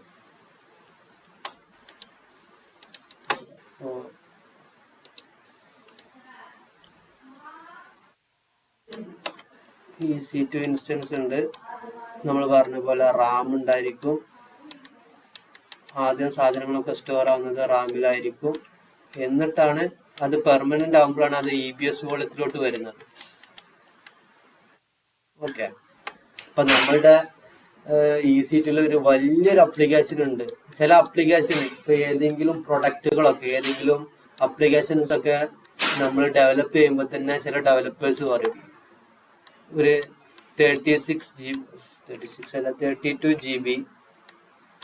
32 GB റാം ഈ അപ്ലിക്കേഷന് റിക്വയർഡ് ആണ്, ഡിപ്പെൻഡൻസി ആണെന്ന് പറയും. ഇപ്പൊ ഡിപ്പെൻഡൻസി ആണെന്ന് പറഞ്ഞു കഴിഞ്ഞാൽ നമ്മൾ 32 GB റാം ഉള്ള ഒരു സെർവർ തന്നെ എടുക്കണം. 32 പകരം നമ്മൾ ഒരു 60 GB റാം ഉള്ള ഒരു സെർവർ എടുത്തു കഴിഞ്ഞാൽ എന്ത് സംഭവിക്കും? ഈ അപ്ലിക്കേഷന് ആവശ്യമായിട്ടുള്ള റാം യൂസ് ചെയ്യാൻ കഴിയില്ല. അപ്പോൾ സിസ്റ്റം സ്ലോ ആവും, അപ്ലിക്കേഷൻ സ്ലോ ആവും. നമ്മൾ ചിലപ്പോൾ ബ്രൗസ് ചെയ്യുന്ന ടൈമിൽ നമുക്ക് പ്രോപ്പർ കണ്ടന്റുകൾ ചിലപ്പം കാണാൻ കഴിയില്ല. ചിലപ്പോൾ കുറച്ച് ലേറ്റൻസി, കുറച്ച് ഡിലേ ആയിട്ട് ലാഗ് ആയിട്ടായിരിക്കും കണ്ടന്റുകളൊക്കെ വരുന്നത്. ആ രീതിയിലുള്ള ഇഷ്യൂസ് വരാം. മനസ്സിലായോ? ചില ഡെവലപ്പേഴ്സ് നമ്മളിപ്പോ ഒരു ആപ്ലിക്കേഷൻ യൂസ് ചെയ്യുമ്പോൾ ഈ സെർവർ ഒക്കെ ഇടയ്ക്ക് ഡൗൺ ആവുകയൊക്കെ ചെയ്യുമല്ലോ. അത് പല റീസൺ ആവാം. മേ ബി അത് നമുക്ക് ഈ ഒരു റീസൺ കൊണ്ട് തന്നെയാണെന്ന് പറയാൻ കഴിയില്ല. മേ ബി റിസോഴ്സിന്റെ ലാക്ക് എന്ന് പറഞ്ഞാൽ അത് മെമ്മറിയിലുള്ള ഇഷ്യൂ ആവാം, അല്ലാന്നുണ്ടെങ്കിൽ CPU ആവശ്യത്തിനുള്ള CPU ഇല്ലാത്തത് കൊണ്ടാവാം, അല്ലാന്നുണ്ടെങ്കിൽ വർക്ക് ലോഡ് കൂടുന്നത് കൊണ്ടാവാം, അല്ലാന്നുണ്ടെങ്കിൽ ട്രാഫിക്കിന്റെ ഇഷ്യൂ ആവാം, ഹൈ ട്രാഫിക് വരുന്നത് കൊണ്ടാവാം. അത് എന്ത് കാരണങ്ങൾ കൊണ്ടും വേണമെന്നുണ്ടെങ്കിൽ നമുക്ക് ഒരു സെർവർ ഡൗൺ ആവാം. അത് നമുക്ക് എന്താണ് കൺഫേം ചെയ്തിട്ട് അത് മെമ്മറിയുടെ ഇഷ്യൂ മാത്രം കൊണ്ടാന്ന് നമുക്ക് പറയാൻ കഴിയില്ല. മനസ്സിലായോ? ഇപ്പോ നമുക്ക് ഒരുപാട് പ്രൊഡക്റ്റുകൾ ആപ്ലിക്കേഷൻസ് നമുക്ക് വാങ്ങിക്കാൻ കഴിയും. അതായത് ഓൾറെഡി ഉണ്ടാക്കി വെച്ചിട്ടുള്ള ആപ്ലിക്കേഷൻസ്. ഇപ്പോൾ എക്സാമ്പിൾ പറയാന്നുണ്ടെങ്കിൽ വലിയ വലിയ കമ്പനികളിൽ നിന്ന് ഇപ്പോൾ ഒറാക്കിൾ നിന്ന് ഞാനൊരു ആപ്ലിക്കേഷൻ വാങ്ങണം, അല്ലാണ്ട് IBM എന്ന് ഞാനൊരു ആപ്ലിക്കേഷൻ വാങ്ങണം, അല്ലാണ്ട് നമ്മുടെ ടാറ്റന്ന്. ഇവരുടെ അടുത്തൊക്കെ ഇവരുടേതായിട്ടുള്ള സ്വന്തമായിട്ടുള്ള ഒരുപാട് ആപ്ലിക്കേഷൻസുകൾ ഉണ്ട്. പല ഫീൽഡിലും മാനേജ് ചെയ്യാൻ കഴിയുന്ന ആപ്ലിക്കേഷൻസ് ഉണ്ട്. അപ്പോൾ ഈ ആപ്ലിക്കേഷൻസ് ഒക്കെ നമുക്ക് ലൈസൻസ് കൊടുത്തിട്ട് വാങ്ങിക്കാൻ കഴിയും. നമ്മൾ ഫ്രം ദ സ്ക്രാച്ച് ബിൽഡ് ചെയ്ത് ഡെവലപ്പ് ചെയ്ത് കൊണ്ടുവരുന്നു വേണ്ട. അതെല്ലാം IBM ഓൾറെഡി ക്രിയേറ്റ് ചെയ്ത് വെച്ചിട്ടുണ്ടായിരിക്കും. അപ്പൊ ഇത്തരം ആപ്ലിക്കേഷൻസ് നമ്മൾ ക്രിയേറ്റ് ചെയ്യുന്ന ടൈമിൽ അതിനൊരു JDയിൽ ഒരു ഡോക്യുമെന്റ് ഉണ്ടായിരിക്കും. ആ ഡോക്യുമെന്റിൽ പ്രോപ്പറായിട്ട് അവർ പറഞ്ഞിട്ടുണ്ടായിരിക്കും ഈ ആപ്ലിക്കേഷന് ഒരു 60 കോർ CPU വേണം, 60 CPU വേണം, 128 GB മെമ്മറി വേണം. ഇതൊക്കെ ഡിപ്പെൻഡൻസിസിൽ അല്ലാന്നുണ്ടെങ്കിൽ പ്രീ റിക്വസൈറ്റ്സിൽ അവർ പറഞ്ഞിട്ടുണ്ടായിരിക്കും. അപ്പൊ അതിന്റെ അർത്ഥം എന്താണ്? ഒരു വലിയ രീതിയിലുള്ള ഒരു ആപ്ലിക്കേഷൻ ആയിരിക്കും. അപ്പൊ ഇതിൽ ഒരുപാട് പ്രോസസ്സുകൾ മേ ബി നടക്കുന്നുണ്ടായിരിക്കും. പേയ്മെന്റ് ആയിക്കോട്ടെ, അല്ലാന്നുണ്ടെങ്കിൽ വേറെ എന്തെങ്കിലും അസറ്റ് മാനേജ്മെന്റ് ആയിക്കോട്ടെ, അല്ലാന്നുണ്ടെങ്കിൽ എന്തെങ്കിലും വർക്ക് ലോഡ് കൺട്രോൾ ചെയ്യുന്ന ആപ്ലിക്കേഷൻ ആയിക്കോട്ടെ, അല്ലാന്നുണ്ടെങ്കിൽ വേറെ എന്തെങ്കിലും പർച്ചേസ് റിക്വസിറ്റ്സോ, അല്ലാന്നുണ്ടെങ്കിൽ PPT പോലത്തെ മെയിൻ്റെനൻസ് ഒക്കെ ചെയ്യുന്ന ആപ്ലിക്കേഷൻസ് ഒക്കെ ആയിരിക്കും. അപ്പൊ ഇത്തരം ഹൈ ഡിമാൻഡുള്ള ആപ്ലിക്കേഷൻസ് നമ്മൾ യൂസ് ചെയ്യുമ്പോൾ അതിന്റെ പിറകില് ഹൈ വർക്കുകൾ, ഹൈ പ്രോസസ്സുകൾ നടക്കുന്നുണ്ടായിരിക്കും. അപ്പൊ ഇത്രയും പ്രോസസ്സുകൾ നടക്കുന്നുണ്ടെങ്കിൽ അത് റാമിൽ കീപ്പ് ചെയ്ത് വെക്കണമെങ്കിൽ ഇത്ര GB റാം വേണം. ഇത്രയും വർക്കുകൾ നടക്കണമെന്നുണ്ടെങ്കിൽ ഇത്രയും 60 CPU-ന്റെ ഒരു യൂസ് വേണ്ടി വരും. അപ്പൊ അതുകൊണ്ടാണ് അവർ അങ്ങനെ പ്രീ റിക്വസൈറ്റ്സ് പറയുന്നത്. അപ്പൊ നമ്മൾ ഡെഫിനറ്റ്ലി നമ്മൾ ഇത്രയും സ്പെസിഫിക്കേഷൻ വരുന്ന സെർവർ തന്നെ എടുക്കേണ്ടി വരും. ഒന്നുകിൽ ഇത്രയും സ്പെസിഫിക്കേഷൻ, അല്ലാന്നുണ്ടെങ്കിൽ എബോ ദിസ് സ്പെസിഫിക്കേഷൻ. ഇതിൽ കുറഞ്ഞു വന്നാൽ എന്ത് സംഭവിക്കും? അത് നമ്മുടെ അപ്ലിക്കേഷനെ അഫക്റ്റ് ചെയ്യും. മേ ബി ഒരു പേയ്മെന്റും വർക്ക് ലോഡും മെയിൻ്റെനൻസും എല്ലാതും കൂടി നടക്കുന്ന ടൈമിൽ ഇതിനാവശ്യമായിട്ടുള്ള ഡാറ്റാസ് മേ ബി റാമിൽ സ്റ്റോർ ചെയ്യാനുള്ള സ്പേസ് ഉണ്ടാവണമെന്നില്ല. അപ്പൊ ഇഷ്യൂ ഓട്ടോ സ്കെയിലിംഗ് ഉണ്ടെന്ന് പറഞ്ഞല്ലോ. അതെ, അപ്പൊ നമ്മള് 16 കൊടുത്താൽ അത് 16 തന്നെ എടുക്കൂല അല്ലെ? ആവശ്യമുള്ള CPU ഇത് എടുക്കൂല. അത് മാക്സിമം അല്ലേ നമ്മൾ കൊടുക്കണേ? മനസ്സിലായില്ല. ഓട്ടോ സ്കെയിലിംഗ് ഉണ്ട്, ഓട്ടോ സ്കെയിലിംഗ് ഗ്രൂപ്പുകൾ ഉണ്ട്. പറയൂ ഓട്ടോ ബ്രോ. സ്കെയിലിംഗ് എന്ന് വെച്ച് കഴിഞ്ഞാൽ നമ്മളെ ഇപ്പൊ ട്രാഫിക് കൂടിക്കഴിഞ്ഞാല് അത് ഓട്ടോ സ്കെയിൽ ഒന്നുള്ള ആ രണ്ടെണ്ണാവും. ഓക്കെ. ആ ഓക്കെ. അപ്പൊ അത് ഇത് ഈ സ്പീഡിനെല്ലാം ബന്ധമുള്ളല്ലോ. അങ്ങനെയാണെന്നുണ്ടെങ്കിൽ നമുക്ക് എന്ത് ചെയ്യും, ഇത് ബാധിക്കില്ല, ഇത്ര ഇഷ്യൂസ് ബാധിക്കില്ല. പക്ഷെ എങ്ങനായാലും ഇപ്പൊ നമ്മളൊരു പ്രൊഡക്ഷനിൽ ഒരു സംഭവം, ഇപ്പൊ നമ്മള് ഞാൻ വേറെ സംഭവം പറയാം. നമ്മൾ ഓട്ടോ സ്കെയിലിംഗ് പഠിച്ച്, ലോഡ് ബാലൻസിങ് പഠിച്ച്, അതേപോലെ നമ്മൾ ക്യൂബർനെറ്റ്സ് പഠിച്ച്, അതിന് ഓട്ടോ സ്കെയിലും കാര്യങ്ങളൊക്കെ ഉണ്ട്. നമ്മൾ ഒത്തിരി ഒരു 100+ സർവീസുകൾ പഠിച്ച് ഇനി നമ്മളൊരു പ്രൊഡക്ഷനിലോട്ട് നമ്മളൊരു അപ്ലിക്കേഷന് എന്ത് ചെയ്യാൻ പോവാണ്, ഡിപ്ലോയ് ചെയ്യാൻ പോവാന്ന് വിചാരിക്കും. ഡിപ്ലോയ് ചെയ്യാൻ പോകുന്ന ടൈമിൽ നമ്മൾ എന്തൊക്കെ സാധനങ്ങളാണോ പഠിച്ച് അതെല്ലാതും കൂടി കൊണ്ടിട്ട് നമ്മൾ ഇതിൽ അപ്ലൈ ചെയ്യത്തില്ല. മനസ്സിലായോ? നമുക്ക് വേറെ എന്ത് സൈഡ് ഉണ്ട്, ഒരു ക്ലയന്റ് സൈഡ് ഉണ്ട് അല്ലേ? ക്ലയന്റ് എന്താണോ പറയുന്നത് അതിനനുസരിച്ച് നമുക്ക് ചെയ്യാൻ കഴിയുള്ളൂ. ഇപ്പൊ ക്ലയന്റ് നമ്മളോട് പറയണം എനിക്ക് ഓട്ടോ സ്കെയിലിംഗ് ഒന്നും വേണ്ട, അത് ഒത്തിരി പൈസ ആവും, ആ ഒരു ഫീച്ചർ എനിക്ക് വേണ്ടെന്ന് പറയാൻ നമ്മൾ എന്ത് ചെയ്യും, തീർന്നില്ലേ? അപ്പൊ നമ്മൾ എന്ത് ചെയ്യണം, ഒരു സെർവർ തന്നെ ഇതെല്ലാം ചെയ്യേണ്ടി വരും. അത് ഓപ്ഷണൽ ആണല്ലോ. ഞാൻ വിചാരിച്ചത് അതെ, അല്ല അതാണ് നമ്മള് ഇപ്പോ എല്ലാ സർവീസും പഠിച്ചെന്ന് വിചാരിച്ചിട്ട് നമുക്ക് എല്ലാതും കൂടി ഒരു പ്രൊഡക്ഷനിലാണ്ട് കൊണ്ടുപോയി എല്ലാതും കൂടി തല മറിച്ചിട്ടിട്ടുണ്ടെങ്കിൽ ക്ലയന്റിന് ഒരു എമൗണ്ട് വരുമ്പോ നമുക്കൊരു സാറ്റിസ്ഫാക്ഷൻ ഉണ്ടായിരിക്കില്ല. ചിലപ്പോ നമ്മളുടെ കമ്പനിക്ക് ഒരു പ്രോഫിറ്റും കിട്ടാണ്ടായിരിക്കില്ല.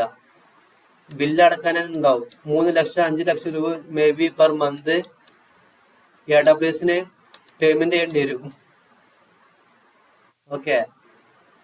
ഇപ്പൊ നമ്മള് ഒരു പ്രൊഡക്ഷനിൽ ഒരു സംഭവം ചെയ്യുമ്പോൾ അത്രയും ഒപ്റ്റിമൈസ്ഡ് ആയിട്ടായിരിക്കും ചെയ്യുക. ഹൈ പെർഫോമൻസ് ഡിമാൻഡ് ചെയ്യും വേണം, എന്നാൽ നമുക്ക് അതിൽ നിന്ന് കുറച്ച് ഒപ്റ്റിമൈസ് ചെയ്യും വേണം. ആ രീതിയിലാണ് നമ്മൾ പ്രൊഡക്ഷനിലെല്ലാം അപ്ലിക്കേഷൻസ് ഡിപ്ലോയ് ചെയ്യാറ്. ഓക്കെ. അതേപോലെ ചിലപ്പം ക്ലയന്റ് എന്ത് ചെയ്യും, ഒരു ഡീലൊക്കെ വെക്കും, ഒരു എഗ്രിമെന്റ് ഒക്കെ ഉണ്ടായിരിക്കും, ഇത്ര രീതിയിൽ വേണം, അങ്ങനെ വേണം. അധികം ക്ലയന്റ് ഒന്നും നമ്മളുടെ എന്ത് ശ്രദ്ധിക്കില്ല, നമ്മുടെ ഇൻഫ്രാസ്ട്രക്ചർ എന്താന്ന് നോക്കൂല. ഇവര് ഓട്ടോ സ്കെയിലിംഗ് ഗ്രൂപ്പ് അറ്റാച്ച് ചെയ്തിട്ടുണ്ടോ, ഇവര് EBS വോളി അറ്റാച്ച് ചെയ്തിട്ടുണ്ടോ എന്നൊന്നും ക്ലയന്റ് നോക്കൂല. കാരണം ക്ലയന്റിന് ഇതൊന്നും അറിയില്ല. മേ ബി ടെക് സൈഡോ ഇൻഫ്രാസ്ട്രക്ചർ സൈഡോ ഒന്നും അറിയില്ല. പക്ഷെ നമ്മുടെ കമ്പനി, നമ്മുടെ ഓർഗനൈസേഷൻ അല്ലാന്നുണ്ടെങ്കിൽ നമ്മുടെ കമ്പനി എന്ത് പറയും, നമ്മുടെ കമ്പനിക്ക് എന്താ വേണ്ടത്, ഈ ക്ലയന്റിന് ഒരു അപ്ലിക്കേഷൻ പ്രൊഡക്ഷന് കയറ്റുമ്പോ ബെനിഫിറ്റ് വേണം അല്ലെ, പ്രോഫിറ്റ് വേണം അല്ല. ഒരു കൊമേഴ്ഷ്യൽ സൈഡ് വെച്ച് നോക്കിയാൽ അവര് പ്രോഫിറ്റിന് വേണ്ടിയിട്ടാണ് നമ്മുടെ കമ്പനീസ്. എന്നാലല്ലേ നമ്മൾ വർക്ക് ചെയ്യണ നമുക്ക് എല്ലാവർക്കും സാലറി തരാൻ കഴിയുള്ളൂ. അപ്പൊ ഒരു പ്രൊഡക്ഷനിൽ ഒരു അപ്ലിക്കേഷൻ പോകുമ്പോൾ അതിൽ നമ്മൾ ഓട്ടോ സ്കെയിലിംഗ് ഗ്രൂപ്പും ലോഡ് ബാലൻസറും ഇനി ഒരു അപ്ലിക്കേഷൻ ഇതെല്ലാം ആവശ്യമെന്നുണ്ടെങ്കിൽ നമ്മൾ ഉപയോഗിക്കും കേട്ടോ, അത് വേറെ. ആവശ്യമല്ല നമുക്ക് വേറെ രീതിയിലും ചെയ്യാന്നുണ്ടെങ്കിൽ നമ്മൾ ചുമ്മാ ഇതൊക്കെ നല്ല ബില്ലിങ് തരം സാധനങ്ങളാണ്. നമ്മൾ എല്ലാ സർവീസും കൂടി ഒരു അപ്ലിക്കേഷനിൽ അങ്ങോട്ട് വെച്ച് പിടിപ്പിക്കത്തില്ല. നമുക്കിതെല്ലാം അറിയാം, അതുകൊണ്ട് നമ്മൾ അതെല്ലാം ചെയ്യൂല. കാരണം എന്താ, ചെയ്ത് കഴിഞ്ഞിട്ടുണ്ടെങ്കിൽ ബില്ല് വരുമ്പോ $10,000 അല്ലാന്നുണ്ടെങ്കിൽ $20,000 ഒക്കെ ആയിരിക്കും വരിക. ഓക്കെ. 20,000 എന്നൊക്കെ വരുമ്പോ എനിക്ക് തോന്നുന്നു 4 lakh സംതിങ് പെർ മന്ത് AWSന് കൊടുക്കേണ്ടി വരും. അത് ഒരിക്കലും ക്ലയന്റ് സൈഡിൽ നിന്നൊക്കെ ഒരുപാട് ഇഷ്യൂസ് വരും കണ്ടോ. അതൊക്കെ അപ്പൊ നമ്മൾ എന്ത് ചെയ്യും, പ്രൊഡക്ഷനിൽ നമുക്കൊരു അപ്ലിക്കേഷൻ പ്രൊഡക്ഷനിൽ കയറ്റണം, ഒരു അപ്ലിക്കേഷൻ നമുക്ക് ഡിപ്ലോയ് ചെയ്യണം. അത് എന്തായിരിക്കണം, ഹൈ അവൈലബിലിറ്റി ആയിരിക്കണം, ഹൈ പെർഫോമൻസ് ആയിരിക്കണം. എന്നാലേ നമ്മളെ ക്ലയന്റ് ഹാപ്പി ആവുള്ളൂ അല്ലെ. നല്ല പെർഫോമൻസ് വേണം, എപ്പോഴും അവൈലബിൾ ആയിരിക്കണം, ഡൗൺ ടൈം ഒന്നും കാണിക്കാൻ പാടില്ല. പക്ഷെ അതിന് മേ ബി ഈ ഓട്ടോ സ്കെയിലിംഗ് ഗ്രൂപ്പ് ഒന്നും യൂസ് ചെയ്യാതെ നമുക്ക് ചിലപ്പം പല രീതിയിലും ചെയ്യാൻ കഴിയും. ചിലപ്പോൾ ഓട്ടോ സ്കെയിലിംഗ് ഗ്രൂപ്പ് യൂസ് ചെയ്യുമ്പോൾ നമുക്കൊരു $100 ആവുമെന്ന് വിചാരിക്കും. ചിലപ്പോൾ നമുക്കൊരു $80 കൊണ്ട് തീർക്കാൻ പറ്റുന്ന വേറെ ഇതിലെ പരിപാടികൾ ഉണ്ടായിരിക്കും. അപ്പൊ ഇവിടെ ഒരു പ്രോഫിറ്റ് $20 കിട്ടിയോ പെർ ഒരു മണിക്കൂർ വെച്ചിട്ട്. ആ രീതിയിലൊക്കെ നമ്മൾ ഒപ്റ്റിമൈസ് ചെയ്യും. ഇപ്പോ ഞാൻ എൻ്റെ പ്രൊഡക്ഷനിൽ ഇപ്പോൾ യൂസ് ചെയ്യുന്ന ഒരു അപ്ലിക്കേഷൻ ഉണ്ട്, IBMന്റെ ഒരു ആപ്ലിക്കേഷൻ. അപ്പൊ ഈ IBMന്റെ ആപ്ലിക്കേഷന് യൂസ് ചെയ്യുന്ന സെർവർ എന്നൊക്കെ പറയുന്നത് ഹൈ സെർവറുകളാണ്. അതിൽ ഈ പറഞ്ഞ പോലെ ഓട്ടോ സ്കെയിലിംഗ് ഗ്രൂപ്പ് AWSലില്ല, ബട്ട് ക്യൂബർനെറ്റ്സിൽ യൂസ് ചെയ്യുന്നുണ്ട്. ELB ലോഡ് ബാലൻസർ യൂസ് ചെയ്യുന്നുണ്ട്, ബാക്കി എല്ലാ ഒട്ടുമിക്ക സാധനങ്ങളൊക്കെ ഞങ്ങൾ യൂസ് ചെയ്യുന്നുണ്ട്. അപ്പൊ ഒക്കെ യൂസ് ചെയ്തിട്ട് ഇപ്പൊ വർക്ക് ചെയ്യുന്നുണ്ട്. എന്നിട്ട് ഞങ്ങൾ എന്ത് ചെയ്യുന്നു അറിയോ, ഇതിന്റെ പെർഫോമൻസ് എല്ലാം ഞങ്ങളൊന്ന് അനലൈസ് ചെയ്യും. എന്നിട്ട് ഞങ്ങളൊരു ഡിസിഷൻ എടുക്കും. അതായത് നമുക്ക് EBS വോളിയം ഒരെണ്ണം കളയാം, എന്നിട്ട് അതിന് പകരം ഈ ഒരു സർവീസ് യൂസ് ചെയ്യാം. അല്ലാണ്ട് ELBയിൽ 3 ട്രാഫിക് ഉണ്ടെങ്കിൽ നമുക്ക് ഒരു ELB യൂസ് ചെയ്തിട്ട് നോക്കി ടെസ്റ്റ് ചെയ്ത് നോക്കാം. അങ്ങനെ ഒരു ഒപ്റ്റിമൈസേഷൻ എന്ന് പറയുന്ന ഒരു സംഭവം വരുന്നുണ്ട്. ഓക്കെ, ഇത്രയും ഒപ്റ്റിമൈസേഷൻ ഞങ്ങൾ ഇരുന്ന് ചെയ്തിട്ടും പെർ മന്ത് എത്ര ഡോളർ വരുന്ന വെച്ചാൽ മേ ബി ഒരു 6,000 എല്ലാം തന്നെ $7,000 വരുന്നുണ്ട്. $7,000 എന്ന് പറയുമ്പോൾ പെർ മന്ത് എത്ര രൂപയായി? ഒത്തിരി ആയില്ലല്ലേ?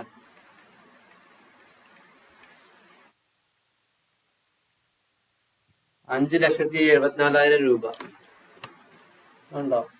അപ്പോൾ 5 lakh അല്ലാന്നുണ്ടെങ്കിൽ ഒരു 4 lakh പെർ മന്ത് ആർക്ക് ബില്ലിങ് ചെയ്യണോ? AWSന് ബില്ല് എടുക്കണം. കണ്ടോ? അപ്പൊ ഇനിയും ഞങ്ങളുടെ ആ ഒരു പ്രൊഡക്ഷന് ഏത് ലെവലിലോട്ടാ? കുറച്ചും കൂടി കാര്യങ്ങൾ ഒപ്റ്റിമൈസ് ചെയ്യാനുണ്ട്. അപ്പൊ അത് ഒപ്റ്റിമൈസ് ചെയ്യാന്ന് പറഞ്ഞത് ഒറ്റയടിക്ക് നമുക്ക് എടുത്ത് കളയാനോ മാറ്റാനോ ഒന്നും കഴിയില്ല. നമുക്ക് സ്ലോലി നമ്മുടെ അപ്ലിക്കേഷൻ നമ്മൾ മോണിറ്റർ ചെയ്യണം. ഏതൊക്കെ രീതിയിലാണ് ട്രാഫിക് വരുന്നത്, ഏതൊക്കെ രീതിയിലാണ് ട്രാഫിക് പോകുന്നത്, ഇപ്പോൾ ഈ ഒരു മാസത്തിൽ എത്ര ട്രാഫിക് വരുന്നുണ്ട്. അപ്പോൾ അതിനനുസരിച്ച് ഈ ഒരു സർവീസ് നമ്മളൊന്ന് ഒഴിവാക്കിയിട്ട് കുറച്ചും കൂടി ടെസ്റ്റ് ചെയ്ത് നോക്കും, എന്തെങ്കിലും ഇഷ്യൂ ഉണ്ടോ, ഇഷ്യൂ ഇല്ല. ചില ആപ്ലിക്കേഷന് ഡിപ്പെൻഡൻസി ആയിട്ട് ചില സർവീസുകൾ വരും. അത്തരം സർവീസുകൾ പിന്നെ നമുക്കൊന്നും ചെയ്യാൻ കഴിയില്ല. കാരണം അപ്പൊ ഈ രീതിയിലൊക്കെ നമ്മൾ വെൽ പ്ലാനഡ് ആയിട്ട് ഒരു ആർക്കിടെക്ചർ ഉണ്ടായിരിക്കും. ആ ഒരു രീതിയിലൊക്കെയാണ് നമ്മൾ മുൻപോട്ട് പോവാറ്.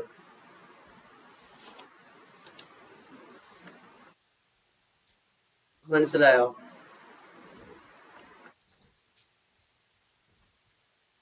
Any doubt?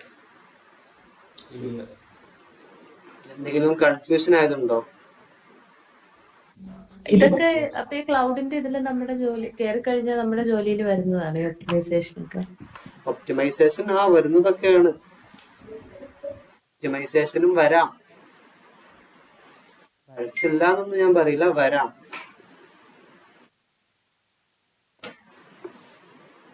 ഇൻഫ്രാസ്ട്രക്ചർ മെയിൻറ്റെയിൻ ചെയ്യാന്നുള്ളതൊക്കെയാണ് നമ്മളുടെ ഒരു പരിപാടി. ക്ലൗഡിലൊക്കെ കയറി കഴിഞ്ഞാൽ ഇതൊക്കെ എങ്ങനെയൊക്കെയാണ് സംഭവങ്ങൾ എന്നൊക്കെ നമ്മളിങ്ങനെ ചുമ്മാ നോക്കണം.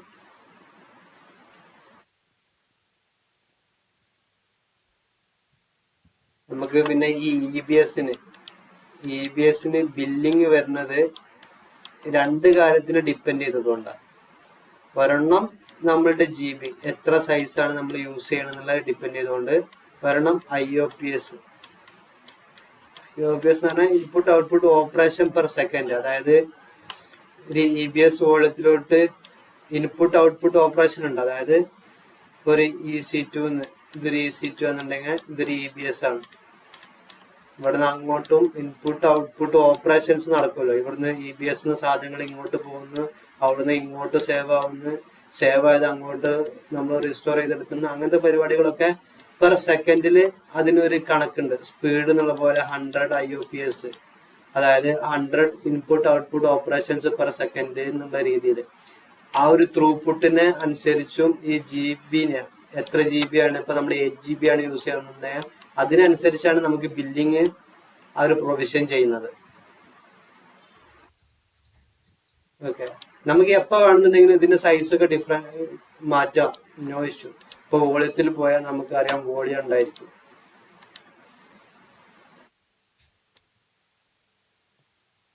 ഓക്കെ, ഇവിടെ ഒരു വോളിയം ഉണ്ട്. ഇതിന്റെ IOPS ഉണ്ടോ? 100 ആണ്. സൈസ് എപ്പോഴും കൂട്ടുകയും കുറയ്ക്കുകയും ചെയ്യാലോ. ഓക്കെ, ചെയ്യാം. വോളിയത്തിൽ വന്നു കഴിഞ്ഞാൽ ഇതിപ്പോ ഓൾറെഡി അറ്റാച്ച്ഡ് ആയിട്ടുള്ള ഒരു സാധനമാണല്ലേ. ഇതിൽ ഞാൻ ഇവിടെ വന്ന് സെലക്ട് ചെയ്ത് കഴിഞ്ഞ് ആക്ഷനിൽ പോയാൽ എനിക്ക് മോഡിഫൈ വോളിയം കാണാം. വോളിയം മോഡിഫൈ ചെയ്തിട്ട് എനിക്ക് ഇപ്പോഴും എന്ത് ചെയ്യാം, എനിക്ക് GP3 വേണമെങ്കിൽ GP3 സെലക്ട് ചെയ്യാം, GP2 വേണമെന്നുണ്ടെങ്കിൽ GP2 സെലക്ട് ചെയ്യാം. മെയിൻലി ട്രാൻസ്ഫറിന്റെ സ്പീഡ് അറിയാൻ വേണ്ടിയാണോ അതോ? മനസ്സിലായില്ല. ഇല്ല ഒന്നുമില്ല. ചോദിക്ക്. ഇല്ല IOPS അല്ല ട്രാൻസ്ഫറിന്റെ സ്പീഡ്. അതെ IOPS. അത് അതിന്റെ പെർഫോമൻസിന്റെ മെഷർ ചെയ്യുന്ന ഒരു യൂണിറ്റ് IOPS, ഇൻപുട്ട് അത് ഔട്ട്പുട്ട്. നമുക്ക് കൂട്ടാനോ കുറയ്ക്കാനോ അത് നമുക്ക് കൺട്രോൾ അത് ഇല്ലല്ലേ? കൂട്ടാനോ കുറക്കാനോ നമുക്ക് കൺട്രോൾ ഇല്ല. അത് കൂട്ടാനോ കുറക്കാനോ നമുക്ക് കഴിയും. ഞാനിപ്പോ GPT യൂസ് ചെയ്തപ്പോ നിങ്ങൾ എന്ത് കണ്ട് 100 IOPS ആ. ഞാൻ GP3 അതെ. എടുക്കുകയാണ്. GP3 എടുക്കുമ്പോ കണ്ടോ, മാനുവലി ആ നമുക്ക് ഇത് എനിക്ക് വേണമെന്നുണ്ടെങ്കിൽ ഇവിടെ ഇൻക്രീസ് ചെയ്യാം.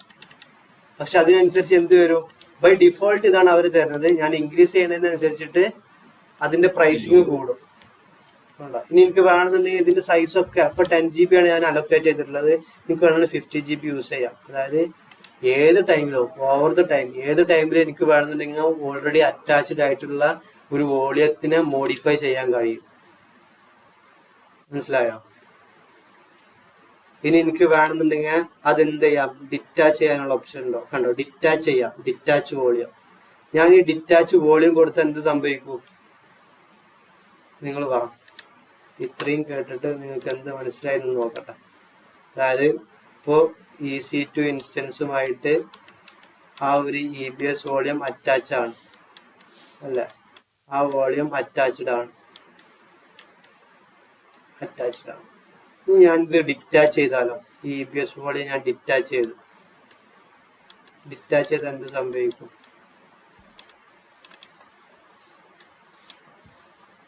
ശനി പറ. അതിലെ ഡാറ്റ കിട്ടത്തില്ല അതില്. അതെ അതെ ഡാറ്റ എടുക്കാൻ പറ്റില്ല. അതെ അതെ ഈ EC2 ഇൻസ്റ്റൻസ് ലോഡ് ആവത്തില്ല, വർക്ക് ആവത്തില്ല. കാരണം അതിന്റെ റൂട്ട് വോളിയാണ് നമ്മൾ ഡിറ്റാച്ച് ചെയ്യുന്നത്. ഞാനിപ്പോ ഇവിടെ ഡിറ്റാച്ച് കൊടുത്ത് ഡിറ്റാച്ച് വോളിയം കൊടുക്കുമ്പോൾ തന്നെ മേ ബി ഇതിന്റെ എറർ വരും. Are you sure that you want to detach volume? ഞാൻ ഡിറ്റാച്ച് കൊടുത്ത് റൂട്ട് വോളിയം ഫോർ ഇൻസ്റ്റൻസ്, കണ്ടോ? റൂട്ട് വോളിയം അങ്ങനെ ഡിറ്റാച്ച് ചെയ്തെടുക്കാൻ പറ്റുമോ? കാരണം ഇല്ല ഇല്ല, തുടങ്ങുമ്പോൾ എന്തായാലും ലോഞ്ച് ചെയ്യുമ്പോൾ മാൻഡേറ്ററി അല്ലേ അത്? അതെ അതെ അതാണ് ഞാൻ പറയുന്നത്, അത് ഫെയിൽ ആവും. അതായത് ഇനിയിപ്പോ അങ്ങനെ ഡിറ്റാച്ച് ചെയ്യാൻ കഴിഞ്ഞാലും നമുക്ക് EC2 നമുക്ക് എന്ത് ചെയ്യാൻ കഴിയില്ല, പിന്നീട് ആക്സസ് ചെയ്യാൻ കഴിയില്ല. ഡിറ്റാച്ച് ചെയ്യാനും പറ്റില്ല. ഡിറ്റാച്ച് ചെയ്യാനും പറ്റത്തില്ല. അത് ഞാൻ ഇപ്പോഴാണെന്ന് ചെക്ക് ചെയ്തത്. റൂട്ട് വോളിയം നമുക്ക് ഡിറ്റാച്ച് ചെയ്യാനും കഴിയില്ല. കാരണം എന്താ, ഇപ്പൊ ഞാനിപ്പോ ഇവിടെ വരച്ച് കാണിച്ച പോലെ തന്നെ ഡിറ്റാച്ച് ചെയ്ത് കഴിഞ്ഞിട്ടുണ്ടെങ്കിൽ ഈ EC2 ഇൻസ്റ്റൻസ് പിന്നെ ആക്സസ് കിട്ടത്തില്ല. കാരണം അത് അതിന്റെ റൂട്ട് വോളിയാണ്, അശ്വിനി പറഞ്ഞ പോലെ. അതിന്റെ OS ഇൻസ്റ്റാൾ ചെയ്യുമ്പോഴുള്ള കോൺഫിഗറേഷന് കാര്യങ്ങൾ, ഫയൽ സിസ്റ്റം കാര്യങ്ങളൊക്കെ ഈ റൂട്ട് വോളിയത്തിലായിരിക്കും. മനസ്സിലായോ? ഇനി നമുക്ക് എന്ത് ചെയ്യാം, ഞാനിവിടെ ഒരു വോളിയം ക്രിയേറ്റ് ചെയ്യണം. Create volume. അതിന് മുന്നേ ഞാൻ വേറെ സംഭവം കാണിച്ചു തരാം.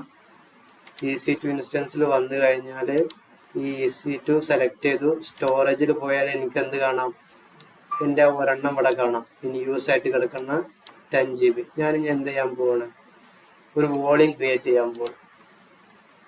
ക്രിയേറ്റ് വോളിയം കൊടുത്ത് GP3 വേണ്ട, ഞാൻ GP2 സെലക്ട് ചെയ്ത് സൈസ് 100 GB ഒന്നും വേണ്ട, നമുക്ക് എന്ത് മതി, ഒരു 15 GB മതി സൈസ്. കണ്ടോ, ഇതിൻ്റെത് പെർമനന്റ് ആയിരിക്കും, നമുക്കൊന്നും ചെയ്യാൻ കഴിയില്ല. കണ്ടോ, പിന്നെ ത്രൂപുട്ട് ഉണ്ട്, അവൈലബിലിറ്റി സോൺ, അതാണ് നമ്മൾ മെയിൻ ആയിട്ട് നോക്കേണ്ടത്. അവൈലബിലിറ്റി സോൺ ഞാൻ നേരത്തെ പറഞ്ഞിട്ടുണ്ട്, ഒരു അവൈലബിലിറ്റി സോണിൽ ലോക്ക് ആയിരിക്കും. അതായത് ഇപ്പൊ ഈ EC2 ഇൻസ്റ്റൻസ് ഇരിക്കുന്നത് ഈ അവൈലബിലിറ്റി സോണിലാന്ന് വിചാരിക്കും, 1A എന്നുള്ള. ഞാൻ 1Bയിൽ പോയിട്ട് ഒരു EBS ക്രിയേറ്റ് ചെയ്ത് കഴിഞ്ഞാൽ അത് എനിക്ക് ഇതുമായിട്ട് അറ്റാച്ച് ചെയ്യാൻ കഴിയില്ല. അപ്പൊ ഞാനത് ആദ്യം ഞാനത് നോക്കണം, എവിടെയാണ് നെറ്റ്വർക്കിൽ പോയാൽ എനിക്ക് കാണാം. AP സൗത്ത് ഈസ്റ്റ് 1Bയിലാണ് എന്ത് ഈ EC2 ഇൻസ്റ്റൻസ് കിടക്കുന്നത്.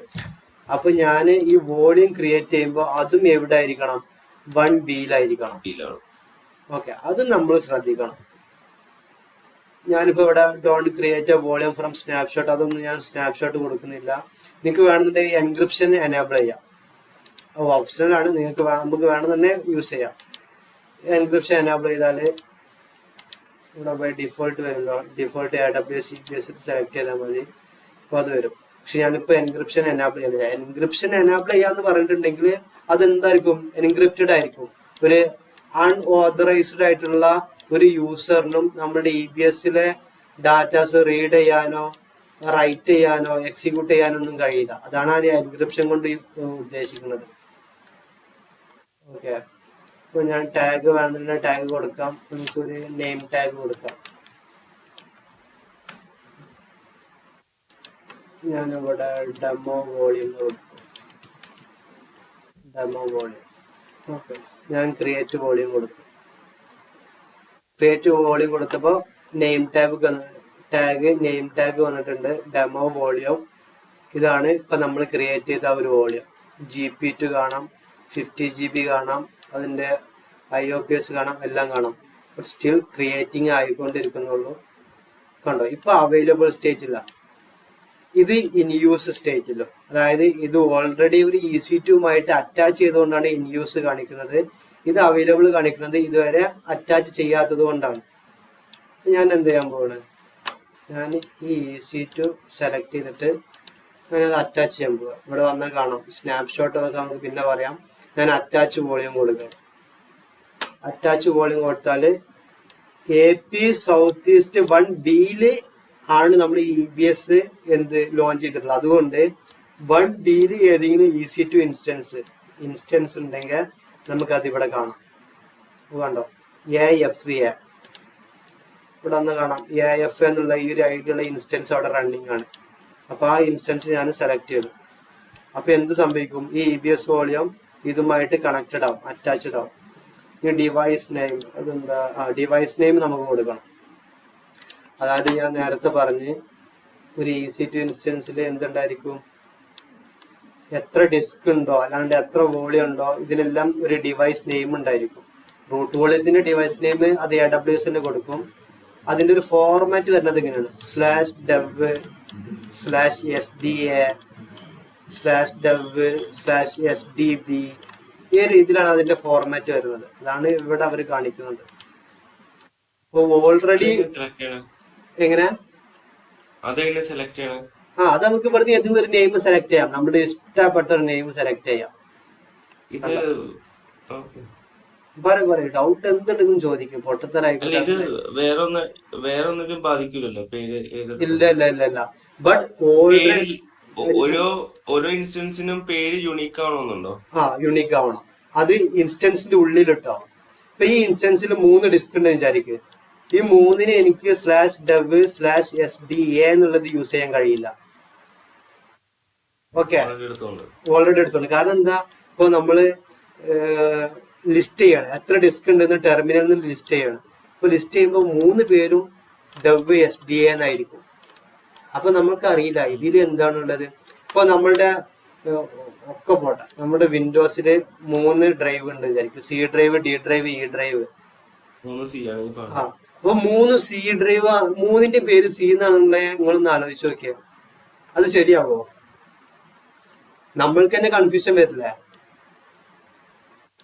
അതെ, അതുപോലെ തന്നെയാണ് ഒരു വട്ടം യൂസ് ആയിട്ടുള്ള നെയിം ഇതിലുണ്ടെങ്കിൽ അത് പിന്നെ നമുക്ക് അത് ഇവിടെ തന്നെ എറർ വരും. ഞാനിപ്പോ SDB യൂസ് ചെയ്യണം. മേ ബി ആ SDB യൂസിലായിരിക്കും. ഞാൻ അറ്റാച്ച് വോളിയം കൊടുക്കുമ്പോ കണ്ടോ, invalid value, attachment point SDB is already in use. അത് ഓൾറെഡി ഉണ്ട്. കുറച്ച് താഴെയുള്ള ഒരു SDG ഒക്കെ എടുത്താൽ ചിലപ്പോൾ ഉണ്ടായിരിക്കില്ല. കണ്ടോ, സക്സസ് ആയി. ഇനി ഞാനിവിടെ വന്ന് നോക്കിയാൽ അവൈലബിൾ ആയിരിക്കില്ല, ഇൻ യൂസ് ആയിരിക്കും. ഇപ്പൊ ഇൻ യൂസ് ആണ് കിടക്കുന്നത്. ഇനി നമ്മുടെ EC2 ഇൻസ്റ്റൻസിൽ പോയിട്ട് ഞാനൊന്ന് റീഫ്രഷ് ചെയ്തു. ഞാനിവിടെ നെറ്റ്വർക്ക് സ്റ്റോറേജിൽ പോയി കഴിഞ്ഞാൽ ഇവിടെ കണ്ടോ 2 വോളിയം ഇപ്പൊ അറ്റാച്ച് ആയിട്ടുണ്ട്. ഒരെണ്ണം SDA1, അത് ഓൾറെഡി ഉള്ളതാണ്, നമ്മളുടെ റൂട്ട് വോളിയാണ്. ഇപ്പൊ നമ്മൾ പുതിയതായിട്ട് അറ്റാച്ച് ചെയ്ത SDG അതിവിടെ ഉണ്ട്. ഓക്കെ, ഇപ്പൊ നമ്മുടെ EC2 ഇൻസ്റ്റൻസിന്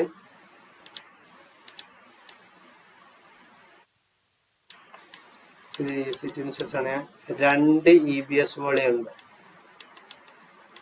2 EBS വോളിയം ഉണ്ട്. ഓക്കെ, രണ്ടും ഈ EC2 അറ്റാച്ച് ചെയ്തിട്ടുള്ളത്. ഓക്കെ, ഇനി വേറൊരു EC2 ഇൻസ്റ്റൻസ് ഉണ്ടെന്ന് വിചാരിക്കുക.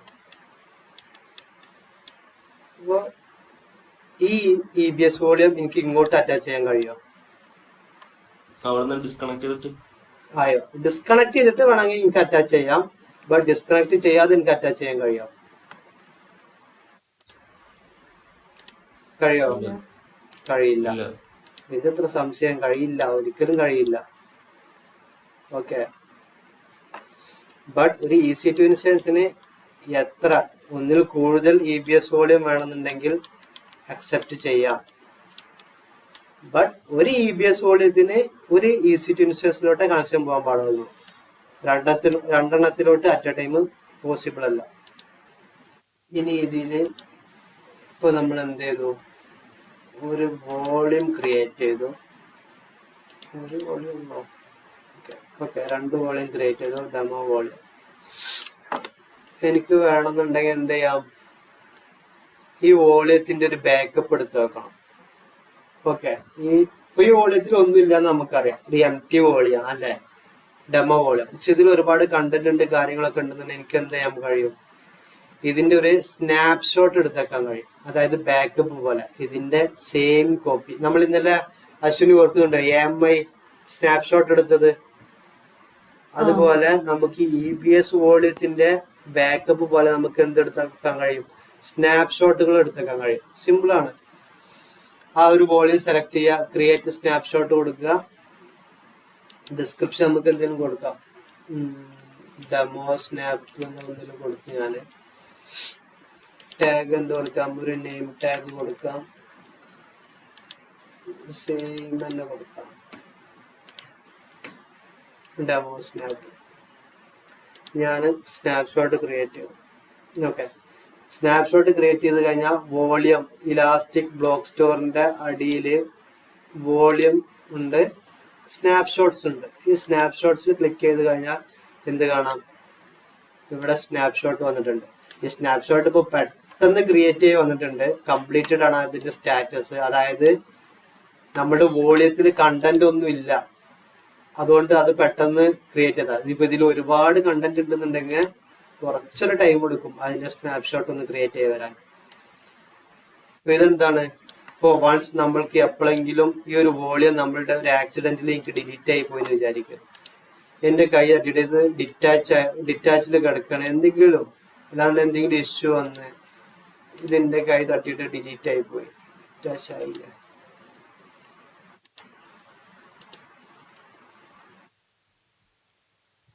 ഒരു മിനിറ്റ്, ഡിറ്റാച്ച് ആവട്ടെ.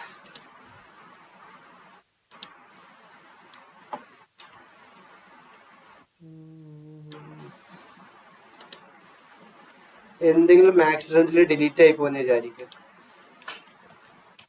അതാണ് എന്തെങ്കിലും സംഭവം, എന്തെങ്കിലും ഒക്കെ സംഭവിച്ചെന്ന് വിചാരിക്കുക. അല്ലാന്നുണ്ടെങ്കിൽ നമുക്കൊരു ബാക്കപ്പ് പോലെ എടുത്തു വെക്കാം. ഇനിയിപ്പോ സംഭവിക്കണം എന്നില്ല. നമുക്ക് എന്ത് ചെയ്യാം? ഒരു EBS വോളിയത്തിന്റെ ഇപ്പോഴത്തെ ഒരു സ്റ്റേറ്റ്, ഇതിൽ കുറച്ച് കണ്ടന്റ് കാര്യങ്ങളൊക്കെ ഉണ്ട്. അപ്പൊ ഇപ്പോഴത്തെ ഒരു സ്റ്റേറ്റില് നമുക്കൊരു ബാക്കപ്പ് വേണമെന്നുണ്ടെങ്കിൽ നമുക്ക് എന്തെടുത്ത് വെക്കാം? അതിന്റെ ഒരു സ്നാപ്ഷോട്ട് എടുത്ത് വെക്കാം. അപ്പോ സ്നാപ്ഷോട്ട് എടുക്കുന്ന ടൈമിൽ എന്താണോ ഇതിന്റെ ഉള്ളിലുള്ള കണ്ടന്റ് കാര്യങ്ങൾ, ഇതിന്റെ സ്റ്റേറ്റ് എന്താണോ സെയിം ഒരു കോപ്പി നമുക്ക് എന്ത് കിട്ടും? സ്നാപ്ഷോട്ടിൽ കിട്ടും.